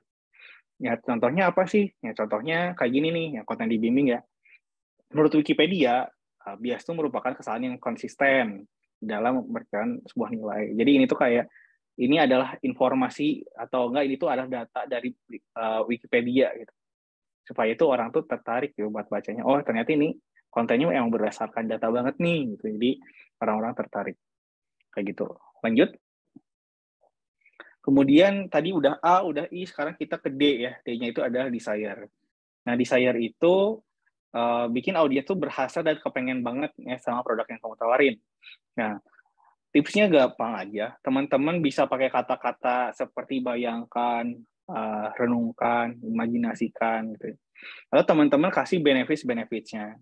Misalnya dapat bonus, dapat garansi, dapat apa lagi, diskon eksklusif, sertifikat, dan lain-lain gitu yang bikin orang-orang tuh makin pengen buat beli gitu ya. Nah, kalau misalnya bayangkan, contohnya kayak gini nih, kamu bisa mulai jadi order di bimbing mulai 100.000 dan kamu bisa dapatin benefit seperti kelas mentoring investasi gratis senilai 1 juta. Jadi kita ngasih penawaran yang bikin mereka tuh makin berhasrat pengen beli gitu ya, kayak gitu. Teman-teman bisa pakai bayangin aja kayak gitu kan. Bisa ya, kayak gitu. Oke, kemudian A ya, action, call to action ya teman-teman ya. Jadi ketika orang-orang udah baca, udah tertarik buat baca, terus udah gitu makin tertarik lagi dengan fakta atau data, terus udah gitu dikasih penawaran ya, jangan digantung begitu aja. Nah, kasih mereka solusinya, dan tips dari aku yang gak usah kasih arahan yang bertele-tele ya, langsung straight to the point aja. Ya, contohnya kayak gini ya. Hanya untuk pendaftar pertama, ketik mau untuk dapatkan link pendaftarannya gitu. Jadi aku tuh nyuruh si audiens buat ketik mau gitu ya, supaya mereka dapatin link pendaftarannya kayak gitu. Jadi seperti itu sih dalam membuat konten copywriting menggunakan AIDA. Gitu ya. Gak apa kan? Lanjut. Nah, mungkin teman-teman belum kebayang juga nih gimana kalau misalnya kita menjual produk menggunakan copywriting AIDA. Sebenarnya banyak banget ya, dan medianya pun banyak banget. Dan kita bisa pakai media ini buat formula AIDA ini buat di broadcast WhatsApp juga mungkin. Ini adalah salah satu contoh copywriting produk makanan ya, menggunakan formula AIDA. Ini mungkin contohnya lebih cocoknya di broadcast WhatsApp gitu ya. Nah, di sini aku bahas tentang resource ya. Mungkin di sini ada teman-teman mahasiswa gitu yang masih jual risol. Teman-teman jangan nawarin Kak, mau Kak risolnya Kak, itu udah basi ya teman-teman. Sekarang udah lagi digital banget, so teman-teman bisa lebih kreatif lagi dalam menjual risol. Nah, contohnya gini, teman-teman bikin headline-nya, kini telah hadir di Bandung risol baru untuk menarik pelajar online di kosan. Gitu. Terus kita kasih interest-nya. Kan aku nggak punya data penjualan risol di dunia atau di Indonesia atau di Bandung, dan kayaknya nggak menarik juga sih. ngasih data tentang risol, ya udah aku kasih empati aja gitu. Mudahnya kita ngasih empati. Kau pasti bosen kan dengan risol yang isiannya itu aja gitu ya. Ya kasih empati aja. Terus udah gitu kita kasih D, ya kita kasih desire ya. Coba bayangin deh. Nah, kalau ada daging rendang dengan bumbu padang original menyatu dengan kelembutan kulit risol yang gurih dan crispy. Waduh. Ini kan kayak pengen banget deh, kayaknya unik banget ya, ada risol, ada isinya daging rendang, terus kayaknya crispy banget kan, enak ya teman-teman ya. Terus kayak gitu, buruan beli sebelum kehabisan, yuk chat ke WA ini untuk langsung dikirimkan ke kosan. Jadi langsung kasih ajakannya untuk beli kayak gitu. Jadi itu salah satu penerapan copywriting untuk jualan risol ya teman-teman ya. Siapa tahu teman-teman di sini ada yang mau jual risol gitu di kampusnya, bisa nih pakai cara kayak gini. Lanjut.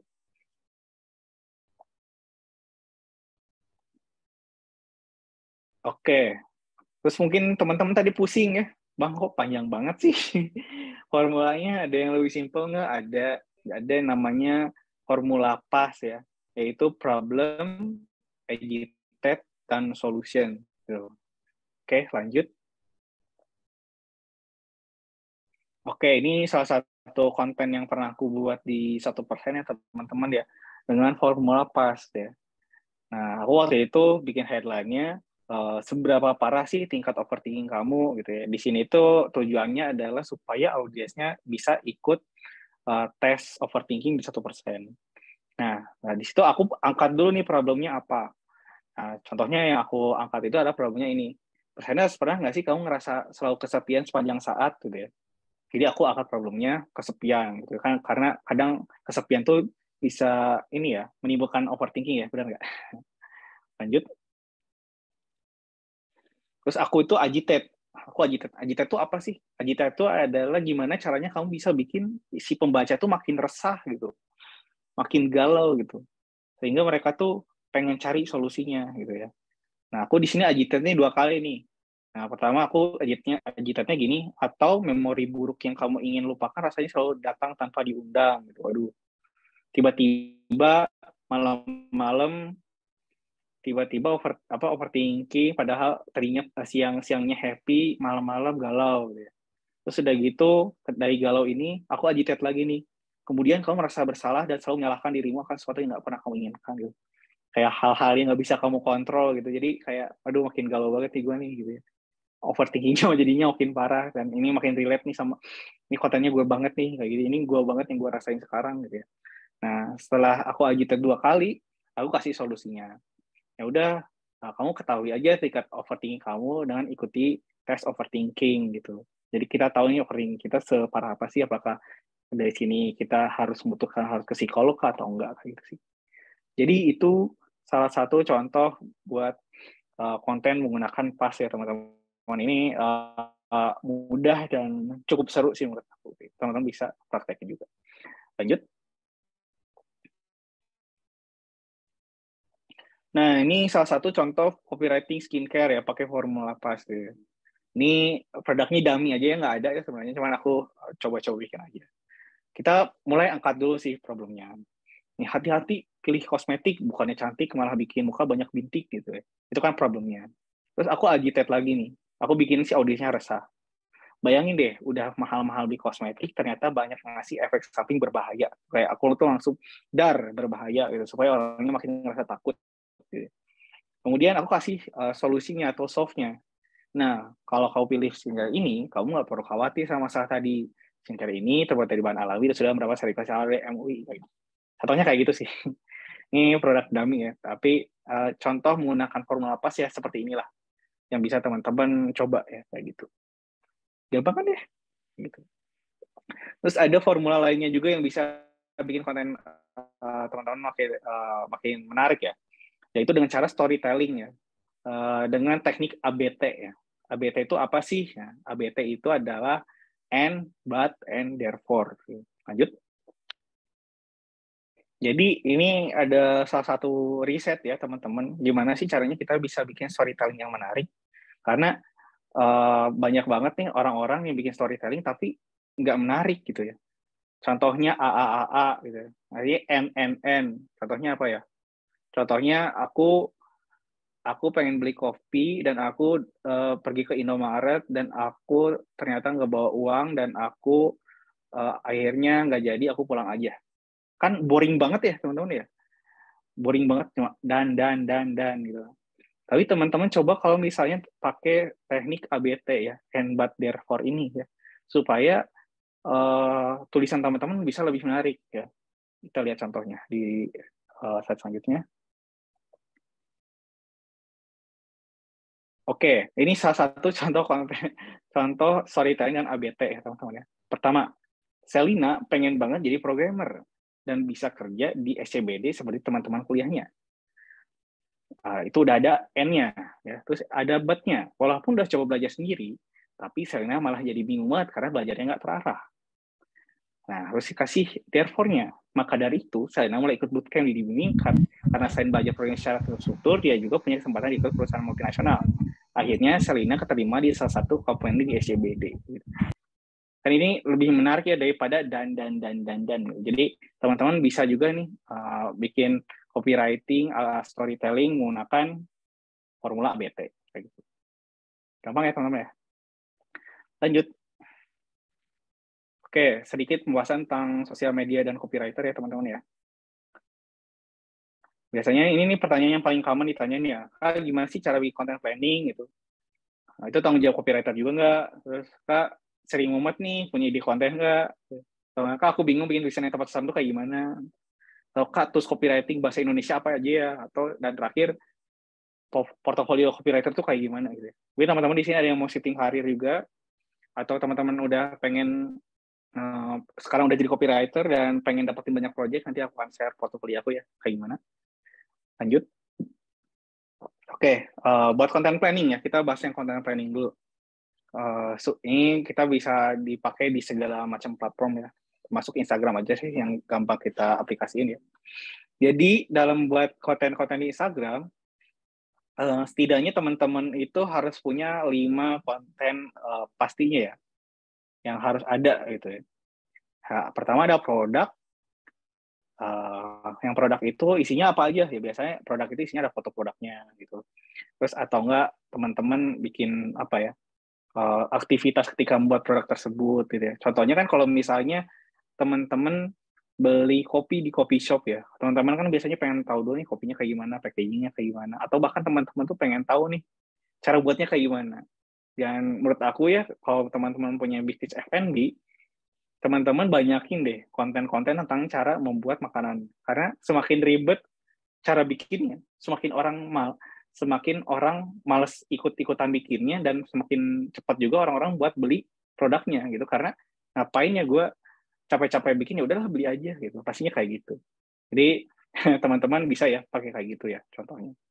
Terus ada intermezzo. Nah, intermezzo ini supaya orang-orang engage aja ya. Ada interaksi di kontennya.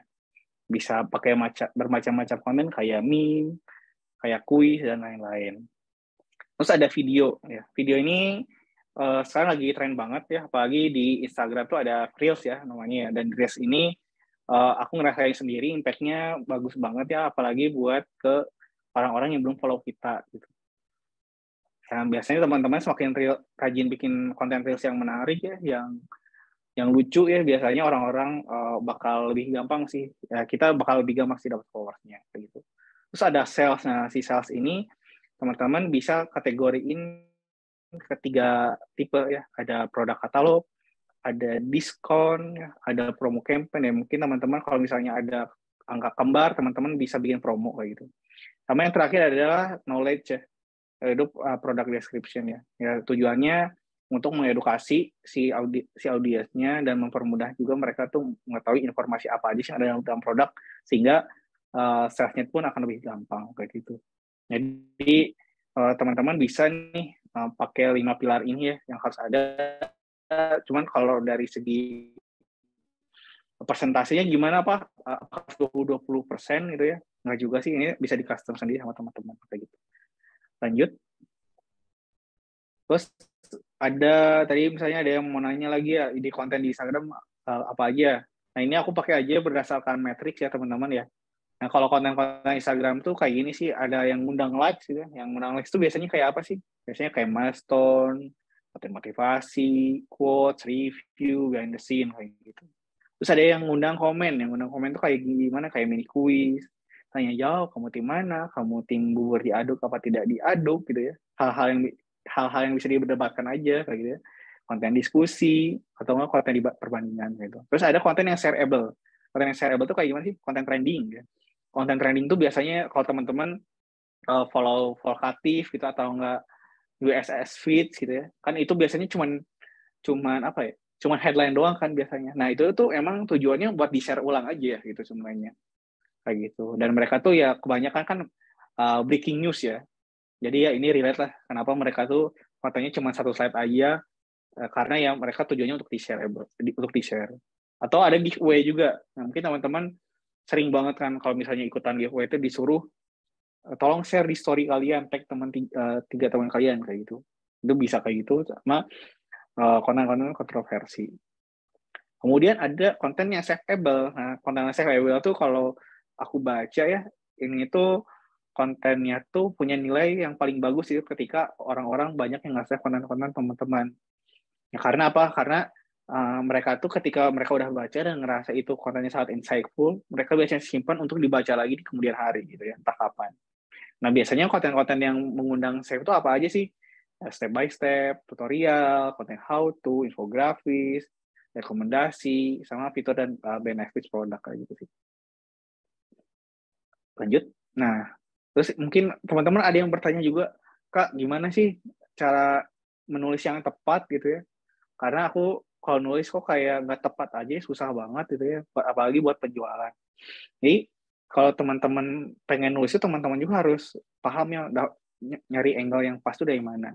Nah, menurut copywriting secret dari Jim Edwards ya, dari bukunya, dia bilang kalau ternyata kalau teman-teman pengen mau jual tuh teman-teman tuh harus paham ketujuh POV ini, point of view ini. Teman-teman tuh harus paham kalau orang tuh kalau mau beli sesuatu ya karena hemat uang ya. Orang-orang tuh pengen beli karena pengen hemat waktu gitu. Contohnya nih kayak apa ya? Contohnya beli kopi aja. Karena kalau kopi instan gampang lah ya, tapi kan kalau kopi yang kayak espresso atau kayak gimana itu kan susah ya bikinnya. Maksudnya butuh waktu, butuh mesin gitu ya. Nah, artinya orang-orang kan lebih pilih di coffee shop. Orang-orang nggak mau capek. Orang beli karena nggak mau capek, nggak mau ribet. Terus orang tuh mau beli untuk lepaskan rasa sakit baik fisik atau mental gitu ya. Pasti orang-orang tuh misalnya apa ya? Contohnya ini ya.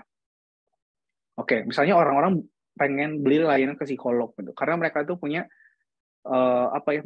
Mereka tuh ngerasa kalau misalnya mereka nggak ke psikolog, stres mereka makin parah, gitu, contohnya kayak gitu. Terus ada juga orang tuh alasan orang beli karena ingin merasa lebih nyaman gitu ya.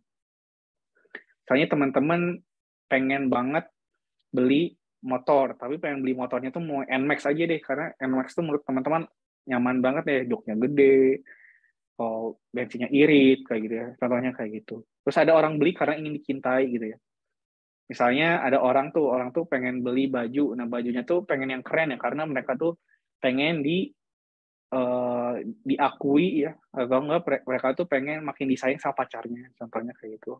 Atau orang tuh beli karena ingin status sosialnya naik gitu. Contohnya orang-orang yang beli brand Apple ya. Kan pasti orang-orang tuh yang beli brand Apple tuh kebanyakan bukan karena butuhnya, tapi karena ada logo Apple-nya. Karena dengan punya logo Apple dan mereka viral selfie, ada logo Apple-nya, mereka ngerasa status sosialnya naik kayak gitu. Jadi itu sih salah satu poin, maksudnya ada 7 poin of yang mungkin teman-teman bisa perhatikan ya, atau lebih paham lagi ya, gimana caranya bikin tulisan yang menjual, ya teman-teman pahami aja 7 hal ini. Gitu. Kayak gitu, lanjut. Terus yang ini ada tools copywriting ya. Nah ini beberapa hal yang aku pakai ya. Pertama ada agent.id. Nah agent.id ini aku pakai karena penting banget ya, karena di bimbing tuh harus pakai Puebi yang bener gitu. Teman-teman mungkin masih bingung nih kayak di tanggung jawab tuh dipisah apa disatuin atau enggak, teman-teman kadang kan suka lupa di mana tuh dan mananya tuh dipisah apa disatuin kayak gitu. Jadi ini bisa bikin tulisan teman-teman lebih Puebi ya, lebih formal kayak gitu. Terus ada rima kata. Nah, rima kata itu bisa ngebantu teman-teman bikin headline ya yang ada rimanya. Karena konten headline yang ada rimanya tuh biasanya lebih gampang diinget ya sama orang-orang. Contohnya kayak yang aku sebutin tadi tuh, kayak terlihat seperti remaja, ternyata sudah kepala 3 gitu. Remajanya belakangnya A, kepala 3 belakangnya A. Atau enggak udah pengennya makin cantik, muka malah makin berbintik ya, belakang yang cantiknya belakangnya tik, berbintik belakangnya tik kayak gitu. Jadi teman-teman bisa pakai rima kata. Itu free sih, dan teman-teman tinggal googling aja. Terus ada Quora. Nah, Quora ini buat cari ide konten ya, yang aneh-aneh ada, yang mungkin kita lagi cari pengen tuh ada juga. Jadi ini buat cari ide konten. Terus ada katadata.co.id. Ini biasanya aku cari konten-konten yang butuh data yang akurat banget, biasanya aku cari di sini. Sama kalau buku biasanya aku yang udah pernah aku baca ada Persuasive Copywriting sih gitu. Dan ini ya murah lah bukunya, bisa teman-teman beli di toko buku terdekat kayak gitu. Lanjut.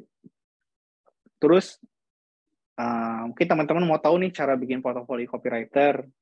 Ya, yaudah aku kasih lihat contohnya ya. Aku izin share screen ya. Bentar. Bentar ya. Kak.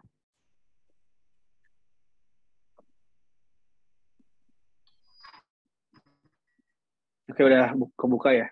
Ya, udah kelihatan, Kak. Jadi ini salah satu portofolio copywriting aku ya. Sebenarnya teman-teman bisa ikuti aja gitu ya. Cuman ini emang ada kurangnya juga ya teman-teman. Kalau misalnya ngerasa kurang, aku pengen ada lebih detail itu silakan. Tapi ini aku pakai yang aku pakai sekarang gitu ya. Jadi pertama teman-teman bikin covernya dulu. Jangan langsung perkenalan diri atau gimana ya. Bikin covernya dulu. Kemudian teman-teman mulai jelaskan sih siapa itu teman-teman ya. Nah, di sini aku jelaskannya dengan metode past prevent future ya. Jadi aku tuh harus cara menjelaskan yang baik itu kayak gimana. Misalnya teman-teman, misalnya aku adalah lulusan akuntansi gitu. Terus sekarang bekerja sebagai copywriter dan kedepannya aku mencari role copywriter, UX writing atau sosial media kayak gitu. Itu pakai formula past present future ya kayak gitu. Terus teman-teman juga bisa mulai sombongkan pendidikan teman-teman ya. IPK aku jelek banget, biasa aja lah ya. Jadi untuk di dunia kreatif ya teman-teman tidak usah terlalu mengkhawatirkan IPK ya, tapi semakin bagus IPK-nya makin bagus. Kemudian teman-teman mulai nih kasih work sample-nya. Nah, di sini teman-teman juga harus kasih tahu nih milestone-nya apa. Contohnya aku di sini dibimbing selama setahun berhasil ningkatin 60.000 followers kayak gitu. Terus udah gitu teman-teman mulai kasih tahu nih konten-konten apa sih yang teman-teman suka ya. Menurut aku sih yang paling penting itu teman-teman suka dan performanya bagus. Nah, teman-teman bisa bikin konten ngomongin infografi, teman-teman bisa ngomongin konten meme kayak gitu ya. Oke. Terus ini juga aku sebagai copywriter juga waktu itu ngomongin launching produk kayak gitu ya. Terus bikin creative ads juga kayak gitu sih. Aku langsung juga kasih hasilnya seperti apa gitu. Aku bisa sebaiknya teman-teman juga bisa menceritain kontennya seperti apa juga ya. Gitu. Terus ini ada ads-nya, mungkin teman-teman suka dapat SD bimbing gitu ya. Nah itu kebanyakan aku yang bikin kayak gitu. Jadi teman-teman juga bisa minta juga ya hasil performanya kayak gimana. Ini kalau copywriter juga nggak hanya di sosial media ya teman-teman, tapi juga bermain di media lain kayak email marketing kayak gitu sih. Ada homepage juga ya, ini landing page ya, yang aku tulis. Terus kayak gitu ada product page, gitu. Terus misalnya teman-teman ada project lain ya, mungkin teman-teman bisa masukin nih. Mungkin aku dulu pernah ngisi podcast, atau hal-hal yang menurut aku menarik aja sih buat ditampilin di portofolio, itu boleh banget. Ini beberapa konten aku yang aku buat di klien lain gitu ya, jadi katakan. Terus waktu itu aku so iye ya pakai quotes ya biar keren aja gitu. Jadi Ya, Leo Bjorn itu bilang kalau bikin copywriting itu ya simple, memorable, terus inviting to look sama fun to read gitu. Itu juga salah satu apa ya filosofi yang harus aku pakai sampai sekarang gitu. Nah, itu terus teman-teman juga bisa apa namanya tinggal kasih kontak supaya orang-orang yang tertarik kerja sama teman-teman bisa menghubungi teman secara langsung. Kayak gitu sih. Itu cara bikin portofolionya. Itu. Lanjut kali ya. Baik Kak, lanjut saya share screen ya Kak. Hmm.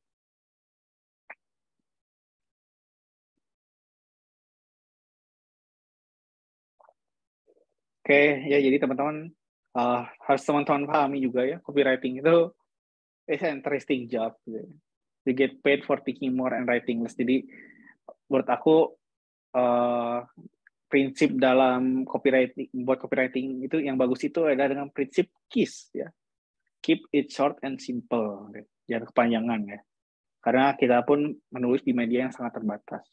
Kalau misalnya panjang banget ya, atau enggak teman-teman lebih tertarik nulis-nulis yang panjang, aku saranin teman-teman lebih baik jadi content writer aja daripada copywriter gitu. Karena mungkin teman-teman akan lebih senang kerja di sana. Karena bikin copywriting yang bahasa yang tulisannya sangat singkat itu kadang sangat struggling banget ya teman-teman ya. Kalau belum biasa, ya teman-teman bisa coba paksain belajar lebih banyak. Tapi kalau teman-teman lebih nyaman untuk tulisan panjang jadi content writer aja. Lanjut. Oke, jadi mari kita praktek ya bikin copywriting by Canva ya teman-teman ya. Oke, lanjut dulu. Oke, jadi ini study case aja gitu ya. Ada nama mereknya Lancar Nulis, itu tuh kelas online copywriting, harganya 199. Biasanya permasalahan yang mereka hadapi itu stuck buat nulis caption gitu-gitu aja. Misalnya nggak menjual, terus harapannya bisa nulis kreatif ya. Terus mengetahui semua formula copywriting, omset bisnis naik, kata yang sering diulang, boncos, writer's box semudah itu, fitur benefitnya itu 50 TP gratis, materi copywriting asal Z, untuk diskusi, sama sertifikat penyelesaian. Gitu. Coba aku bikin copywritingnya ya. Atau teman-teman ada yang mau coba? Yuk Kakak, boleh banget nih kalau Kakak ada yang mau coba, mumpung Ya, ada dari Kak study Ogi case ini. juga. Yuk. Ada yang mau nyoba nggak? Berani nyoba nggak? Yuk Kak, kalau ada yang pengen nyoba, boleh banget raise hand atau gimana gitu, nggak apa-apa. Yuk Kak. Iya, tapi kalau misalnya belum ada, aku contohin dulu kali ya. Oke Kak. Oke, aku izin share screen lagi ya.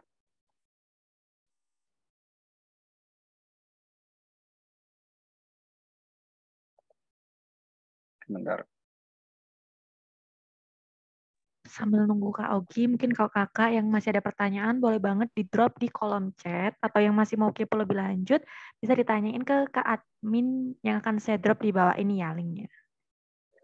Oke, teman-teman. Jadi, pakai Canva aja ya, karena aku pun nggak jago sama sekali ngedesain. Karena di Bitmini juga ada tim desainnya gitu, jadi aku fokus ke tulisannya aja. Nah, teman-teman kalau misalnya bikin konten pun ya pakai Canva dulu aja lah ya, kalau masih belum ada graphic designer-nya. Nah, kita bikin formula AIDA ya pakai untuk postingan single post Instagram ya. Yang pertama, teman-teman bisa buat dulu nih si headline-nya. Headline-nya gitu. Ini teman-teman bisa pakai yang mana aja ya. Ini aku contoh aja nih, ambil yang Planet Arcadia ya. Contohnya kita bikin headline-nya, contohnya apa ya? Belajar, apa ya contohnya ya?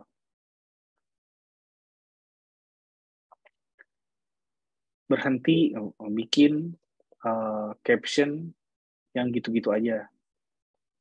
Contohnya ya, ini gede banget. Kita kecilin ya.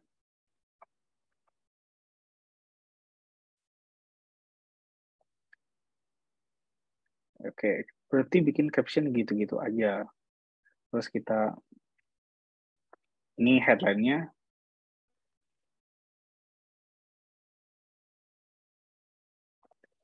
kasih yang kecil apa ya? Kita kasih yang kecil aja ya.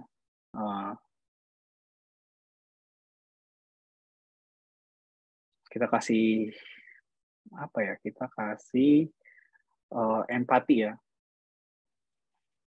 Atau enggak kasih fakta contohnya. contohnya 8 dari 10 orang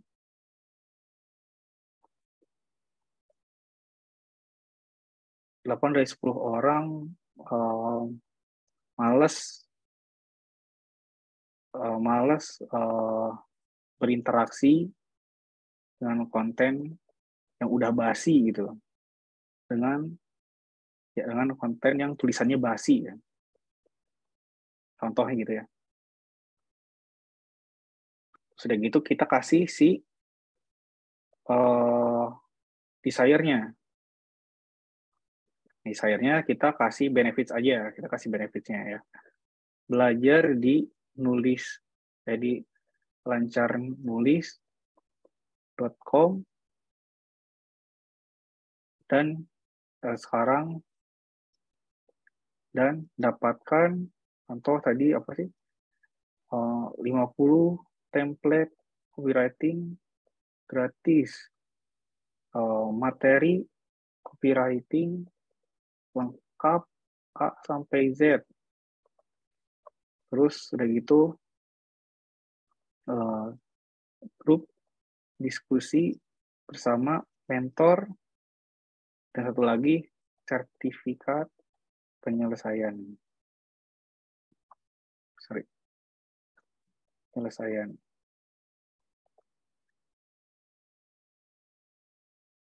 Nah, jadi ya contoh di sini kita kasih ini aja di wallet coin. Nah, terus teman-teman bisa kasih desire harga juga ya contohnya. Di hanya Rp 199.000 gitu ya. Yang tadi dari di brief ya. Nah, taruh di sini contohnya. Tuh. Ya, termasuk murah lah ya contohnya. Ceritanya murah gitu ya. Terus udah gitu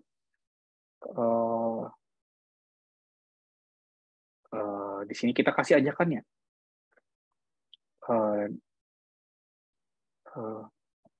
Tingkatkan kualitas tulisanmu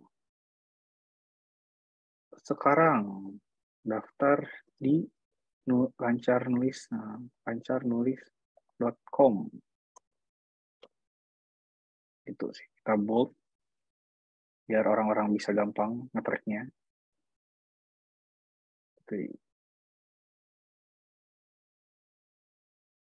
Nah, kayak gitu. Jadi ini udah ada AIDA-nya ya teman-teman ya. Dari gini doang itu bisa jadi AIDA. Ini attention-nya, ini interest-nya, ini desire-nya ya, hanya di harga 195.000 sama si benefits-nya. Terus ini ajakannya gitu ya. Jadi kita bisa pakai underline ya. Ada yang ngasih underline-nya. Nggak ada ya. Atau di mana ya? Ya ginilah pokoknya lah. Nah, ini salah satu contoh konten menggunakan AIDA banget gitu ya. Jadi bisa teman-teman mulai praktekkan juga sih. Contoh-contoh sederhana kayak ini buat jualan juga bisa. Gitu. Oke sih, dari aku kayaknya gitu aja ya teman-teman ya. Aku serahkan lagi ke Risa. Thank you. Oke, makasih banyak Kak Ogi untuk materi, untuk contoh Furtu, bahkan untuk contoh bikin copywriting ini itu gimana. Jadi mungkin karena kita sudah ya Kak. Oh, ini materinya sudah atau mau dilanjutin share screen lagi Kak Ogi? Udah ya? Kayaknya udah selesai. Oke, jadi mungkin kita sebelum masuk ke sesi tanya jawab dan Q&A, kita mau main quizzes dulu nih, nggak apa-apa nih Kak Ogi? Ya, jadi biar makin paham ya teman-teman ya materi tadi ya. Betul, jadi Kak Ogi menyediakan nih buat kakak karena tadi udah dapat materi banyak banget. Nanti kita bakal main quizzes bareng tentang materi yang baru aja disampaikan tadi sama Kak Ogi. Yuk, coba ya saya share screen dulu ke kakak. Nah, caranya gampang banget, kakak-kakak di sini. Ini aku kasih linknya ya di bawah. Nah, kakak-kakak tinggal klik aja link itu, nanti masuk ke quizzes. Nanti kakak semua bisa rename sesuai nama kakak. Terus kita bakal start. Nanti akan ada beberapa pertanyaan Dan ini tuh jawabannya berdasarkan apa yang tadi Kak Ogi baru sampaikan. Itu. Jadi mungkin bisa sih Kak join dulu ya. Ini kayak mirip lah sama Kahoot gitu. Kalau dulu sering ya main Kahoot. Boleh banget nih ada saya, R, ada Ale-ale. Yuk. Saya tunggu nih sampai 8.32 lah ya. Berapa banyak sih yang ikut gitu. Ntar kita ini kayak melihat insight-nya kakak-kakak. Gimana sih? Udah dapat materinya, udah paham belum gitu. Waduh, udah banyak sekali yang ikut. Tunggu sampai 8.32. Nih ya, wah udah rame sekali. Udah banyak ya ternyata. Yuk kakak-kakak yang lain join lagi bisa. Masih ditunggu sampai 8.32. Ntar terus kita start bareng. Yang Kak Ogi aja ya yang nggak boleh ikut main. Yang lainnya boleh. Kalau Kak Ogi ntar menang sendiri kan ntar. Tadi udah saya coba main sama Kak Ogi. Belum apa-apa saya udah salah duluan. Jadi kayak nggak usah ikut Kak Ogi. Yang lain yuk. Wow, sudah banyak sekali. Ayo kakak semua, masih ada waktu 2 menit untuk join di quizisnya. Yuk, ada Nino tidak tahan. Ada Ale-ale tadi. Ada Empuy, wah ini. Oh, ini masih ada nih yang join. Yuk lanjut Kak. Ada yang pasti menang, harus menang nih Kak ya. Kak pasti menang, harus menang. Gak menang nanti, wah namanya gak boleh tuh. Yuk. Waduh, ini ada yang mabauin. Kak, semangat ya. Nanti kalau misal jual risol, nanti bisa hubungin Kak Ogi buat minta copywriting-nya. Biar nggak risolnya Kak gitu. Ya, udah ya ini. Kayaknya udah semua atau masih ada yang mau join lagi? Oh, masih ada yang join. Oh ya, ada yang minta kode. Maaf Kak, baru baca. Nih kodenya di sini. Bisa buka quizzes di Google, terus masukin kodenya, atau Kak, dari link yang saya share ini langsung masuk ke quizzes kok Kak. Nah, untuk absensinya ditunggu sampai akhir kelas ya, Kak. Tadi kan saya udah share secara berkala tuh, udah sering share. Nah, itu ditunggu sampai akhir kelas. Ntar saya share lagi. Udah ya ini, Kak? Oh, masih ada. Ayo, terus. Makin banyak. Wah, udah 77 orang tuh yang ikut. Ah, keren banget. Oh my God. 78. 79 data analis. Amin. Wanita kuat. Amin. Aing mau ini kayak nggak usah diaminin, kayak takut ya kalau diaminin. Udah ya, ini 81 atau ditunggu masih ada 1 menit lagi. Oke, ditunggu aja 1 menit lagi sampai 8.32. Ntar kita start bareng. Oke, wanita tangguh dan wanita kuat. Oke, ada wanita apa lagi habis ini? Wah, udah 84 orang, banyak banget ternyata. Oke, udah 8.32 nih ya Kak. Saya hitung sampai 5 lah ya, terus kita start bareng. Oke, silakan perhatikan layar kakak sendiri-sendiri lah ya. Pertanyaannya kan di situ. Kita mulai ya. 5, 4, 3, 2, 1. Start. Oke. Oke, pertanyaan udah muncul nih kayaknya. Kira-kira siapa nih yang bisa masuk di ranking atas nih? Iya, salah. Baik nggak Bapak? Wah, ada yang bener nih. Banyak banget yang bener. Wih. Aduh. Wah, keren banget nih. Aduh, masih ada beberapa nih yang belum jawab nih. Wah, ada yang udah 2 pertanyaan. Keren banget. Oke, ada yang 2 bener semua. Kak Muftolifin, Kak Diki, Kak Bonita, Kak Ikan. Kak Ikan, oke. Waduh, Kak Muftolifin akhirnya salah di nomor ketiga. Ayo kita lihat, adakah yang nomor ketiganya masih bener nih? Kak Diki bener nih nomor ketiga. Keren banget. 3 bener berturut-turut sama Kak pasti menang. Wah, akhirnya. Kak Ultra Mimi. Oke, poin tertinggi ada di Kak Ultra Mimi ternyata. Ayo Kak, pasti menang. Kamu harus menang, Kak. Oke. Ada yang 4 bener nggak ya? Oke, masih ada yang... Ini salah nih nomor keempatnya. Kak Ninu udah di atas sendiri nih. Disusul Kak Justicia dengan Kak Ti dan Kak Kia. Oke, kayaknya satu lagi. Kak Ninu setelah menyelesaikan soal dengan hanya satu jawaban yang salah. Kak Ti ternyata yang skornya paling tinggi. Kak Alfandi bener semua loh. Kak Alfandi. Wah. Kak Alfandi terkalahkan oleh Kak Ultra Mimi. Akhirnya Kak Ti masih nomor 1 banget, Kak Ti. 4 jawaban bener nih, Kak Ti, dengan skor 4.170. Ayo, kakak lainnya ditunggu banget nih, biar menyelesaikan soalnya semuanya.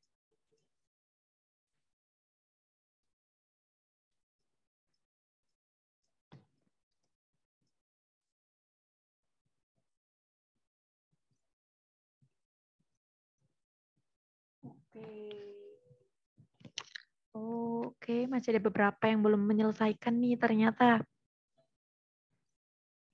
Banyak banget ya ternyata, 80 orang lebih loh. Suaranya lucu banget di telinga, kayak ting, ting, ting, ting, ting gitu. Oke. Udah banyak banget, jadi ini kalau kakak mau di end sekarang dari saya tuh bisa, atau kalau nunggu semuanya kelar tuh juga bisa. Jadi nanti kalau semuanya udah kelar, langsung kelihatan siapa juara satunya. Wah, ini ada Kak Mai Apase, Kak Ida Rahma, Kak Rosa, Kak Nur Aziza, ini ada yang belum jawab nih. Mungkin kendala sinyal mungkin ya, Kak. Papa, Kakak belajar bareng nih kita. Wah, lumayan peringkat 15 dari 80, peringkat 13 dari 8, lumayan keren banget nih, Kak. Keren banget nih, udah top 10, top 20, top 30, itu udah keren banget sih dari 80 orang loh. Kak Ti ini siapa ya, Kak Ti? Wah, keren banget bisa juara 1 nih. Nih ada yang naik nih, naik ke rank 16 sama 17.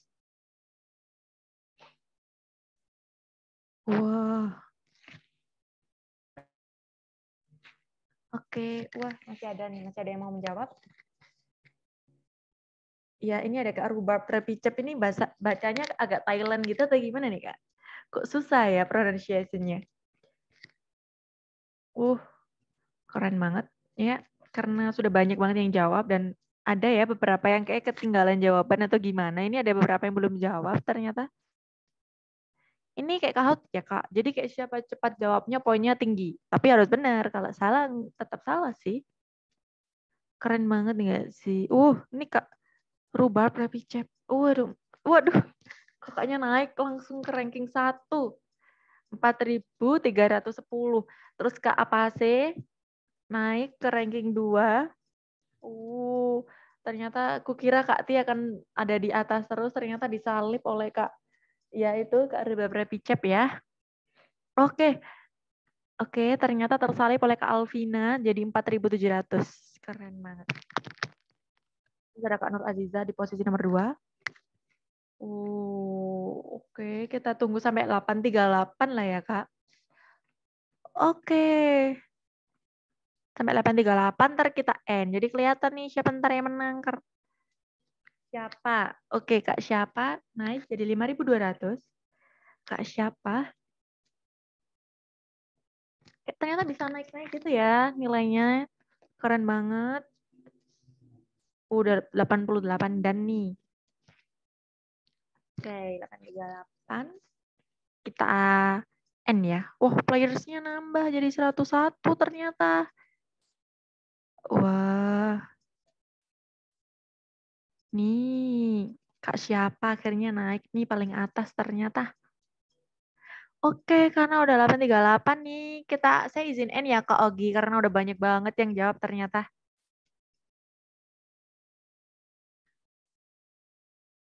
Ya, karena udah ya, jadi leaderboardnya kelihatan banget nih.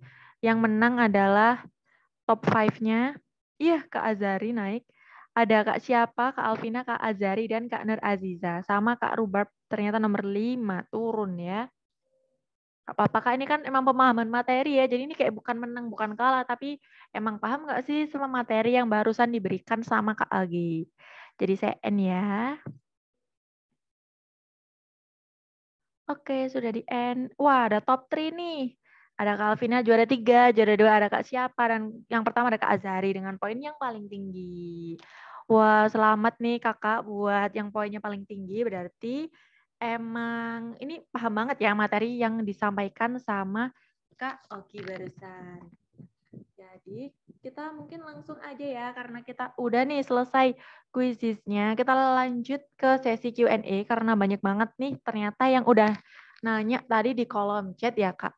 Jadi saya izin untuk membacakan pertanyaannya. Tapi keren banget ya Kak semua. Tadi keren banget materi yang disampaikan Kak Ogi dan juga kakak-kakak yang tadi main games, ternyata banyak juga yang benar semua gitu. Jadi tadi Kak Ogi kan udah banyak ya ngasih materi tentang copywriting itu apa sih, terus apa manfaatnya, terus gimana gunanya itu untuk apa aja, dan kayak marketing funnel yang ada 3 tuh tadi kayak wah complicated, tapi aku yakin kakak semua di sini paham dan udah bisa lah ya memahami semuanya. Terus aku izin bacain dulu pertanyaan yang pertama. Tadi ada dari Kak Dea. Sebentar saya izin scroll karena ini agak jauh. Oke, sebentar. Kak Dea tadi nanyanya, ya masih agak ketutup dengan, mohon maaf ya Kak, izin meminta waktu ya. Oh ini Kak Dea nih. Pertanyaannya, gimana sih Kak cara membuat kopi yang simple supaya orang yang malas baca bisa langsung dapat pesannya tanpa baca tulisan panjang? Itu Kak dari Kak Dea. Silakan Kak Ogi. Oke, sebenarnya cara membuat kopi yang simple buat orang yang malas baca ya. Jadi sebenarnya sih gini ya teman-teman ya. Pertama kan kita harus tahu dulu nih si buyer personanya kayak gimana gitu ya. Sebenarnya bisa jadi aja konten yang teman-teman rasa panjang itu bisa aja disukai sama sama pembacanya gitu. Tapi kan karena kita si copywriter ini terbatas oleh media gitu ya, entah itu medianya dari segi durasi atau dari segi space gambar gitu ya. Jadi kita harus bikin tulisan yang sejelas dan singkat mungkin. Untuk cara membuatnya ya, kalau dari aku sendiri sih, kadang aku pun suka ngerasa ini terlalu wordy ya gitu. Tapi yang biasanya aku lakukan, aku tulis dulu aja gitu ya semuanya. Tulis dulu aja semua yang kamu pikirin, terus dikit-dikit kamu ubah gitu di belakangnya gitu supaya kamu nggak pusing gitu sih. Caranya sih kayak sesimpel itu ya. Dan kalau bisa sih kamu latih juga gitu ya. Misalnya aku pengen bikin copywriting yang bagus hanya dengan misalnya let's say 8 kata gitu ya. Ya udah latih aja gitu. Atau enggak lebih spesifik lagi dengan berapa karakter gitu. Jadi itu mau nggak mau bisa ngelatih kamu bikin tulisan yang singkat tapi ngena sih kayak gitu. Dan kayak gitu sih menurut aku ya. Caranya sih kayak gitu ya. Yang biasanya yang pernah aku lakukan itu. Karena ya, tapi ya itu kembali lagi sih semakin kamu bisa banyak kosakata yang banyak gitu ya, kayak dengan kosakata, biasanya kamu akan lebih mudah dapat kata yang pas supaya orang-orang tuh bisa ngerti dengan pesan apa yang kamu sampaikan kayak gitu sih. Jadi itu ya caranya ya. Kalau masih bingung tulis aja dulu, terus revisi belakangan, terus perbanyak kosakata. Kayak gitu ya, Kak Dea ya. Oke, makasih banyak Kak Ogi untuk jawabannya. Untuk itu ya Kak Dea, mungkin kalau ada feedback bisa di kolom chat lagi ya Kak, diketikkan. Selanjutnya ada pertanyaan dari Kak Justicia. Gimana sih Kak caranya mencari pain dari audiens? Pain rasa sakit ya, pain yang itu, terus sehingga kita bisa membuat konten yang sesuai dan engagement-nya tinggi. Silakan Kak Ogi. Oke, sebenarnya gimana caranya kita nemuin pain yang tepat gitu ya. Yang itu menurut aku teman-teman ya kembali lagi sama teman-teman harus rajin banget riset di buyer persona gitu. Misalnya teman-teman apa ya, jualan produk apa ya contohnya? Contohnya skincare ya, contohnya skincare. Ya teman-teman harus data dulu nih orang-orang tuh orang-orang tuh kenapa sih butuh skincare? Misalnya mereka tuh takut kulit mereka gelap, mereka tuh nggak suka kulitnya kering, mereka tuh takut jerawatan. Terus teman-teman bedah lagi, oh ternyata mereka tuh kenapa mereka tuh setakut itu? Ternyata mereka tuh takut ditinggalin pacar yang lebih, terus takut apa ya contohnya, dia takut diselingkuhin atau gimana, itu kayak hal-hal yang biasanya ya mengena banget ya dari hal-hal sederhana gitu. Jadi data dulu sih, orang-orang tuh setakut apa sih yang mereka hadapi, dan mereka tuh apa sih solusi yang belum mereka dapetin gitu, apa sih yang mereka harapkan gitu sih. Itu sih yang ujung-ujungnya data-data itu bisa teman-teman dapetin ketika teman-teman ngerancang bayar personal. Kayak gitu sih. Jadi ujungnya bayar personal lagi, teman-teman harus rajin banget risetnya kayak gitu sih. Kayak gitu. Atau misalnya teman-teman biar lebih mudah pun teman-teman juga bisa cek-cek kompetitor gitu ya. Kan skincare tuh banyak banget tuh kompetitornya. Teman-teman cari aja sih di si yang kompetitor paling top tuh mereka biasanya bahas apa gitu, pain point apa sih yang mereka biasanya tonjolin. Kayak gitu sih. Oke, makasih banyak Kak Ogi untuk jawabannya. Untuk Kak Justisia, kalau ada feedback bisa diketikkan di kolom chat. Selanjutnya ada pertanyaan dari Kak Priscilla. Gimana sih Kak caranya membuat sebuah conversion goal hingga ke tahap sales, terutama ketika beradaptasi dengan industri baru, misalnya dari industri beauty ke travel. Silakan Kak. Oke, biar bisa buat yang conversion goals ya. Nah, sebenarnya kan ini kembali lagi ya, lihat marketing funnel ya teman-teman ya. Karena proses orang tahu sehingga mereka membeli itu sungguh panjang gitu ya. Dan itu tuh nggak bisa singkat sih menurut aku. Jadi ya teman-teman mungkin dicek lagi nih konten-konten marketingnya gitu. Apakah kontennya sudah menarik kah? Terus udah gitu udah sesuai dengan pain point mereka kah gitu. Terus teman-teman apakah pakai strategi yang lain, misalnya contoh pakai Facebook Ads, pakai Instagram Ads gitu. Teman-teman punya talent TikTok, teman-teman pakai jasa influencer, kan itu banyak banget supaya orang itu rasa apa ya, kita bisa nge-convincing orang-orang audiens tersebut dan akhirnya mereka beli. Jadi ya teman-teman di sini jangan berharap juga sih dengan membuat copywriting udah pasti laku ya. Cuman copywriting itu cuman alat membantu supaya teman-teman bisa menjual produknya lebih mudah aja. Tapi ini semuanya kembali lagi sih sama marketing funnel yang mungkin tadi aku jelasin tadi. Make sure semuanya teman-teman bisa membuat konten marketingnya sesuai dengan tahapan-tahapan marketing funnel tadi gitu sih. Menurut aku kayak gitu ya. Jadi cek, mungkin nanti dilihat lagi ya teman-teman ya dari PPT-nya, marketing funnel awareness tuh biasanya ngapain aja, marketing interest funnel yang interest tuh actionnya ngapain aja, nanti coba dicek lagi aja sih kayak gitu. Cuman yang pasti adalah make sure semua konten-kontennya bisa menarik. Selain kontennya menarik, perhatikan juga after sales-nya, perhatikan juga customer service-nya kayak gitu. Jadi ya banyak banget sih faktornya gitu sih. Menurut aku kayak gitu ya. Hai, makasih banyak Kak Ogi. Mungkin lanjut ke pertanyaan selanjutnya dari Kak Masita. Gimana sih Kak cara mendapatkan ide kalimat atau konten dalam copywriting? Ide ya? Ya sebenarnya kalau ide itu banyak banget caranya. Teman-teman bisa cari referensi sebanyak-banyaknya. Nah, teman-teman, kalau dari aku sendiri sih aku cari-cari ide tulisan referensi itu dari hal-hal yang aku suka aja gitu, dari konten-konten yang bahas apa ya, pop culture, bahas media berita. Aku tuh perbanyak bacaan sih sebenarnya buat dapetin ide itu. Karena ya susah juga kalau teman-teman mau jadi copywriter tapi teman-teman masih baca. Ya menurut aku ya harus rajin baca dan perbanyak referensi, dan kalau bisa pun walaupun teman-teman nggak tertarik sama isunya, teman-teman harus tahu aja sih tentang sekarang tuh trennya apa sih yang lagi naik kayak gitu. Jadi menurut aku sih kayak gitu ya, supaya itu juga akan membantu apa ya, ide-ide yang baru yang lebih fresh. Terus mungkin aja teman-teman menemukan kata baru sih kayak gitu sih. Perbanyak baca ya kayak gitu. Oke Kak Ogi, jadi penting banget ya Kak buat punya ide itu banyak baca dan cari referensi. Biar nggak itu-itu aja gitu yang kita tahu. Oke, selanjutnya ada pertanyaan dari Kak Gabriela. Apa sih Kak perbedaan poster design atau graphic design produk makanan dengan copywriting produk makanan?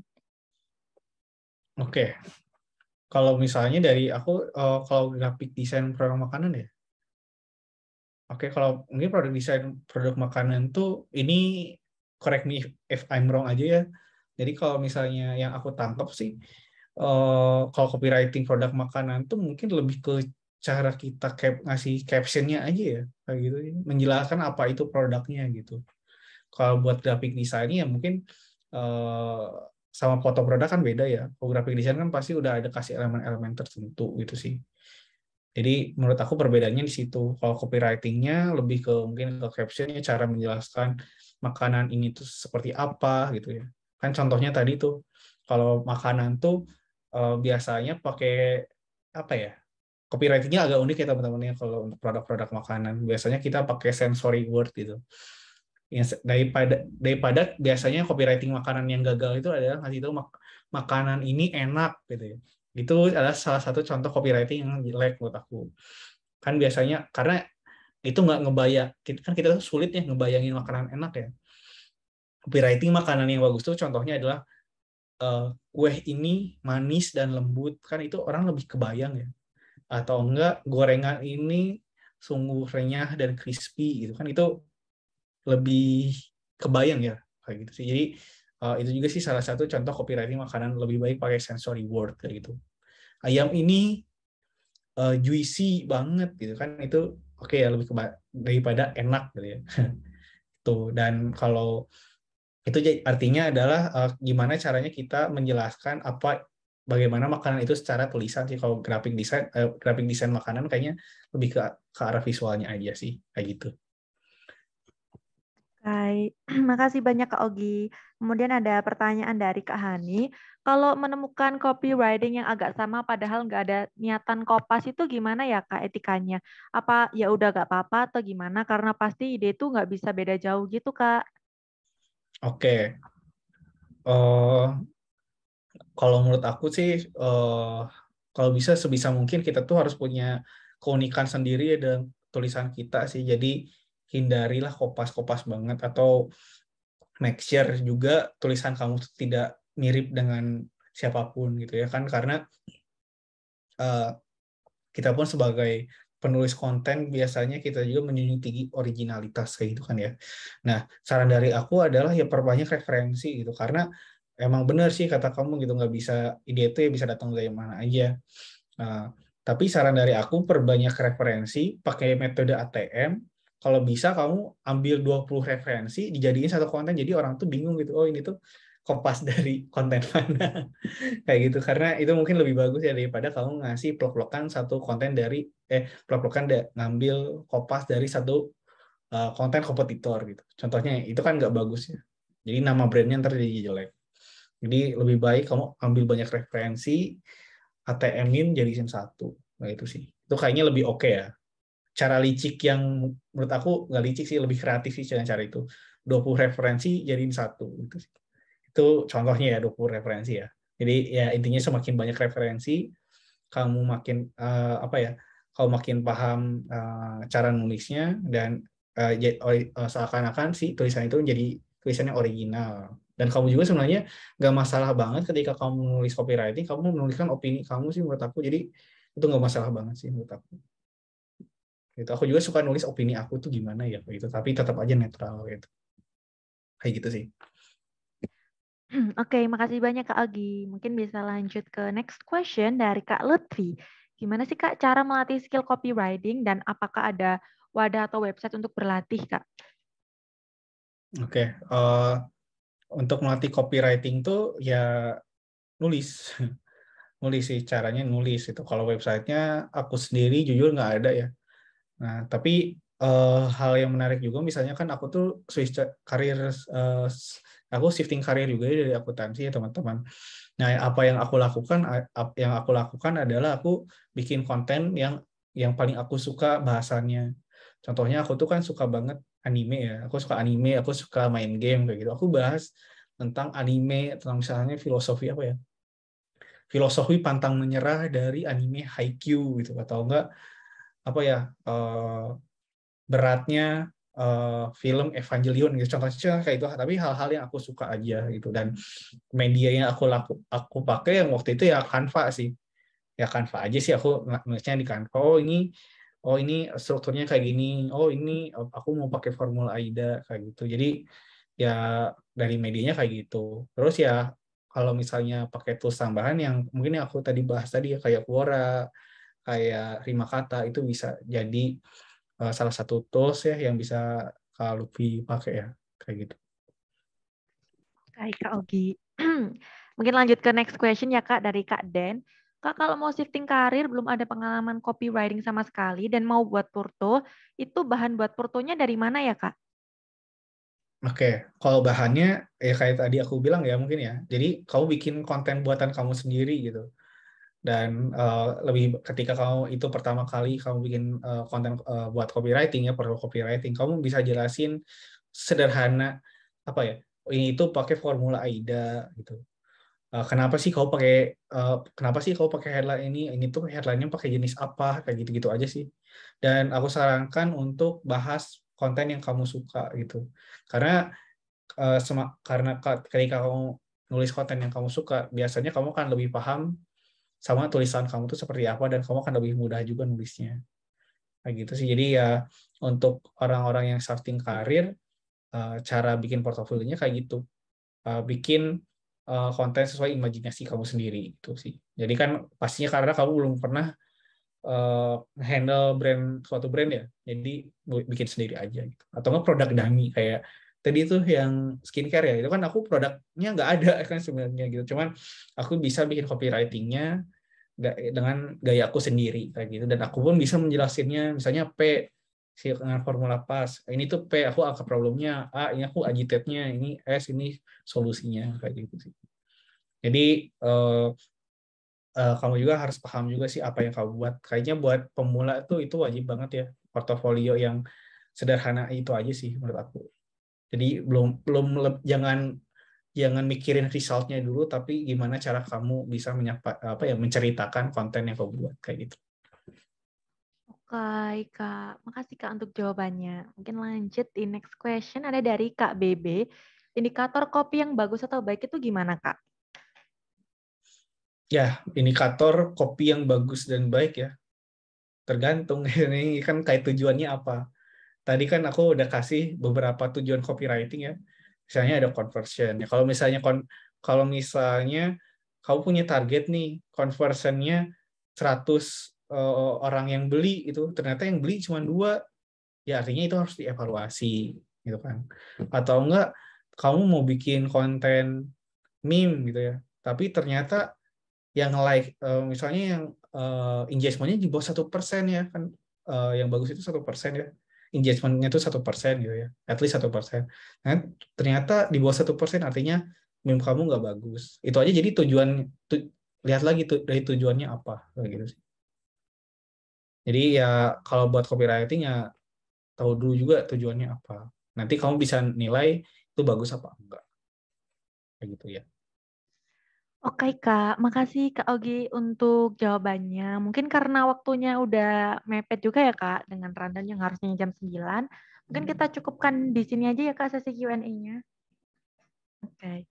Saya ucapin terima kasih banyak buat Kak Ogi karena telah mengisi Mentor Talks pada malam hari ini, yang pasti materinya daging banget. Terus orang-orangnya di sini juga pada antusias, dan harapannya nanti bisa mendapatkan insight dan pemahaman baru nih tentang copywriting. Nah, saya izin mengulas sedikit nih, Kak, tentang materi yang Kakak sampaikan tadi. Jadi, cara bikin copywriting itu jangan lupa bikin buyer persona dulu. Terus, jangan lupa pahami produk dan pelajari fitur dan benefitnya. Kemudian, pahami gimana cara komunikasi ke klien, ke audiens calon target kita. Pahami karakter sosial media, karena setiap audiens punya jenis vokal dan tone yang berbeda-beda. Dan jangan lupa tujuan bikin copywriting itu apa. Jangan lupa ada 3 anatomi copywriting. Yang pertama ada headline, kedua isi copywriting, dan ketiga call to action. Nah, jadi sebelum kita tutup nih, Kak, mungkin ada closing statement dari Kak Ogi? Pesan, kesan, atau apa gitu, Kak? Silakan. Oke, kalau dari aku buat teman-teman yang baru belajar copywriting ya, jangan insecure, aduh nggak bisa, misalnya aduh tulisan aku tuh jelek gitu ya. Teman-teman santai aja ya. Mungkin teman-teman di sini mahasiswa juga ya, atau nggak ntar mungkin akan coba buat magang ya. Menurut aku kalau misalnya teman-teman di sini coba aja gitu ya, bikin portofolionya, teman-teman tambah experience-nya, ikut magang dulu. By the way, aku juga kan career switcher ya. Jadi aku tuh magang di usia 25 tahun. Jadi mungkin di sini teman-teman lebih muda aku yakin. Jadi jangan insecure gitu ya. Dan tetap aja sih semangat dan jangan sampai misalnya dari teman-teman lihat kontennya tuh aduh performanya jelek, jangan sampai ngedown karena up and down itu biasa ya. Jadi terus belajar aja gitu sama tetap ikutin tren. Teman-teman juga perkuat mindset sebagai digital marketer ya supaya teman-teman bisa jadi copywriter yang berkualitas kayak gitu. Thank you ya teman-teman ya. Keren banget nih closing statement-nya dari Kak Ogi. Nah, mungkin sebelum kita beneran closing nih, mumpung masih ada Kak Ogi di sini, kita mungkin masuk ke sesi dokumentasi dulu boleh ya Kak Ogi? Nah, buat kakak semuanya nih, boleh banget nih on cam, kita foto bareng nanti habis di SS nih, CSS, ntar boleh banget kalau kakak-kakak mau di-upload di Instagram, di-post di IG, terus di tag @dibimbing.id, boleh banget nih Kak, kita ngeramein story-nya di bimbing.id malam hari ini. Yuk Kak, on cam, on cam. Oke, ada 4 slide nih. Yuk on cam dulu yuk Kak. Kita ntar bisa nih kalau kakak mengeluarkan pose andalan apapun itu, ntar saya SS-in. Oke. Yuk on cam dulu, mungkin saya tunggu sampai 9 lewat 2 menit, 1 menit. Ya, silakan on cam. Boleh on cam dulu nih Kak. Wah, langsung dibagi tuh LinkedIn-nya tuh kakak-kakak yang kepo dengan LinkedIn-nya Kak Fadil Givari alias Kak Ogi, bisa dilihat di kolom chat itu udah di-share tuh LinkedIn-nya. Oke, masih ada 1 menit lagi nih untuk on cam sampai 9:01 ya. Kakak lainnya yang masih mau touch up dulu, masih mau pakai kerudung dulu, boleh ditunggu sampai 9 lewat 1 menit. Oke. Oh ya, ini aku stop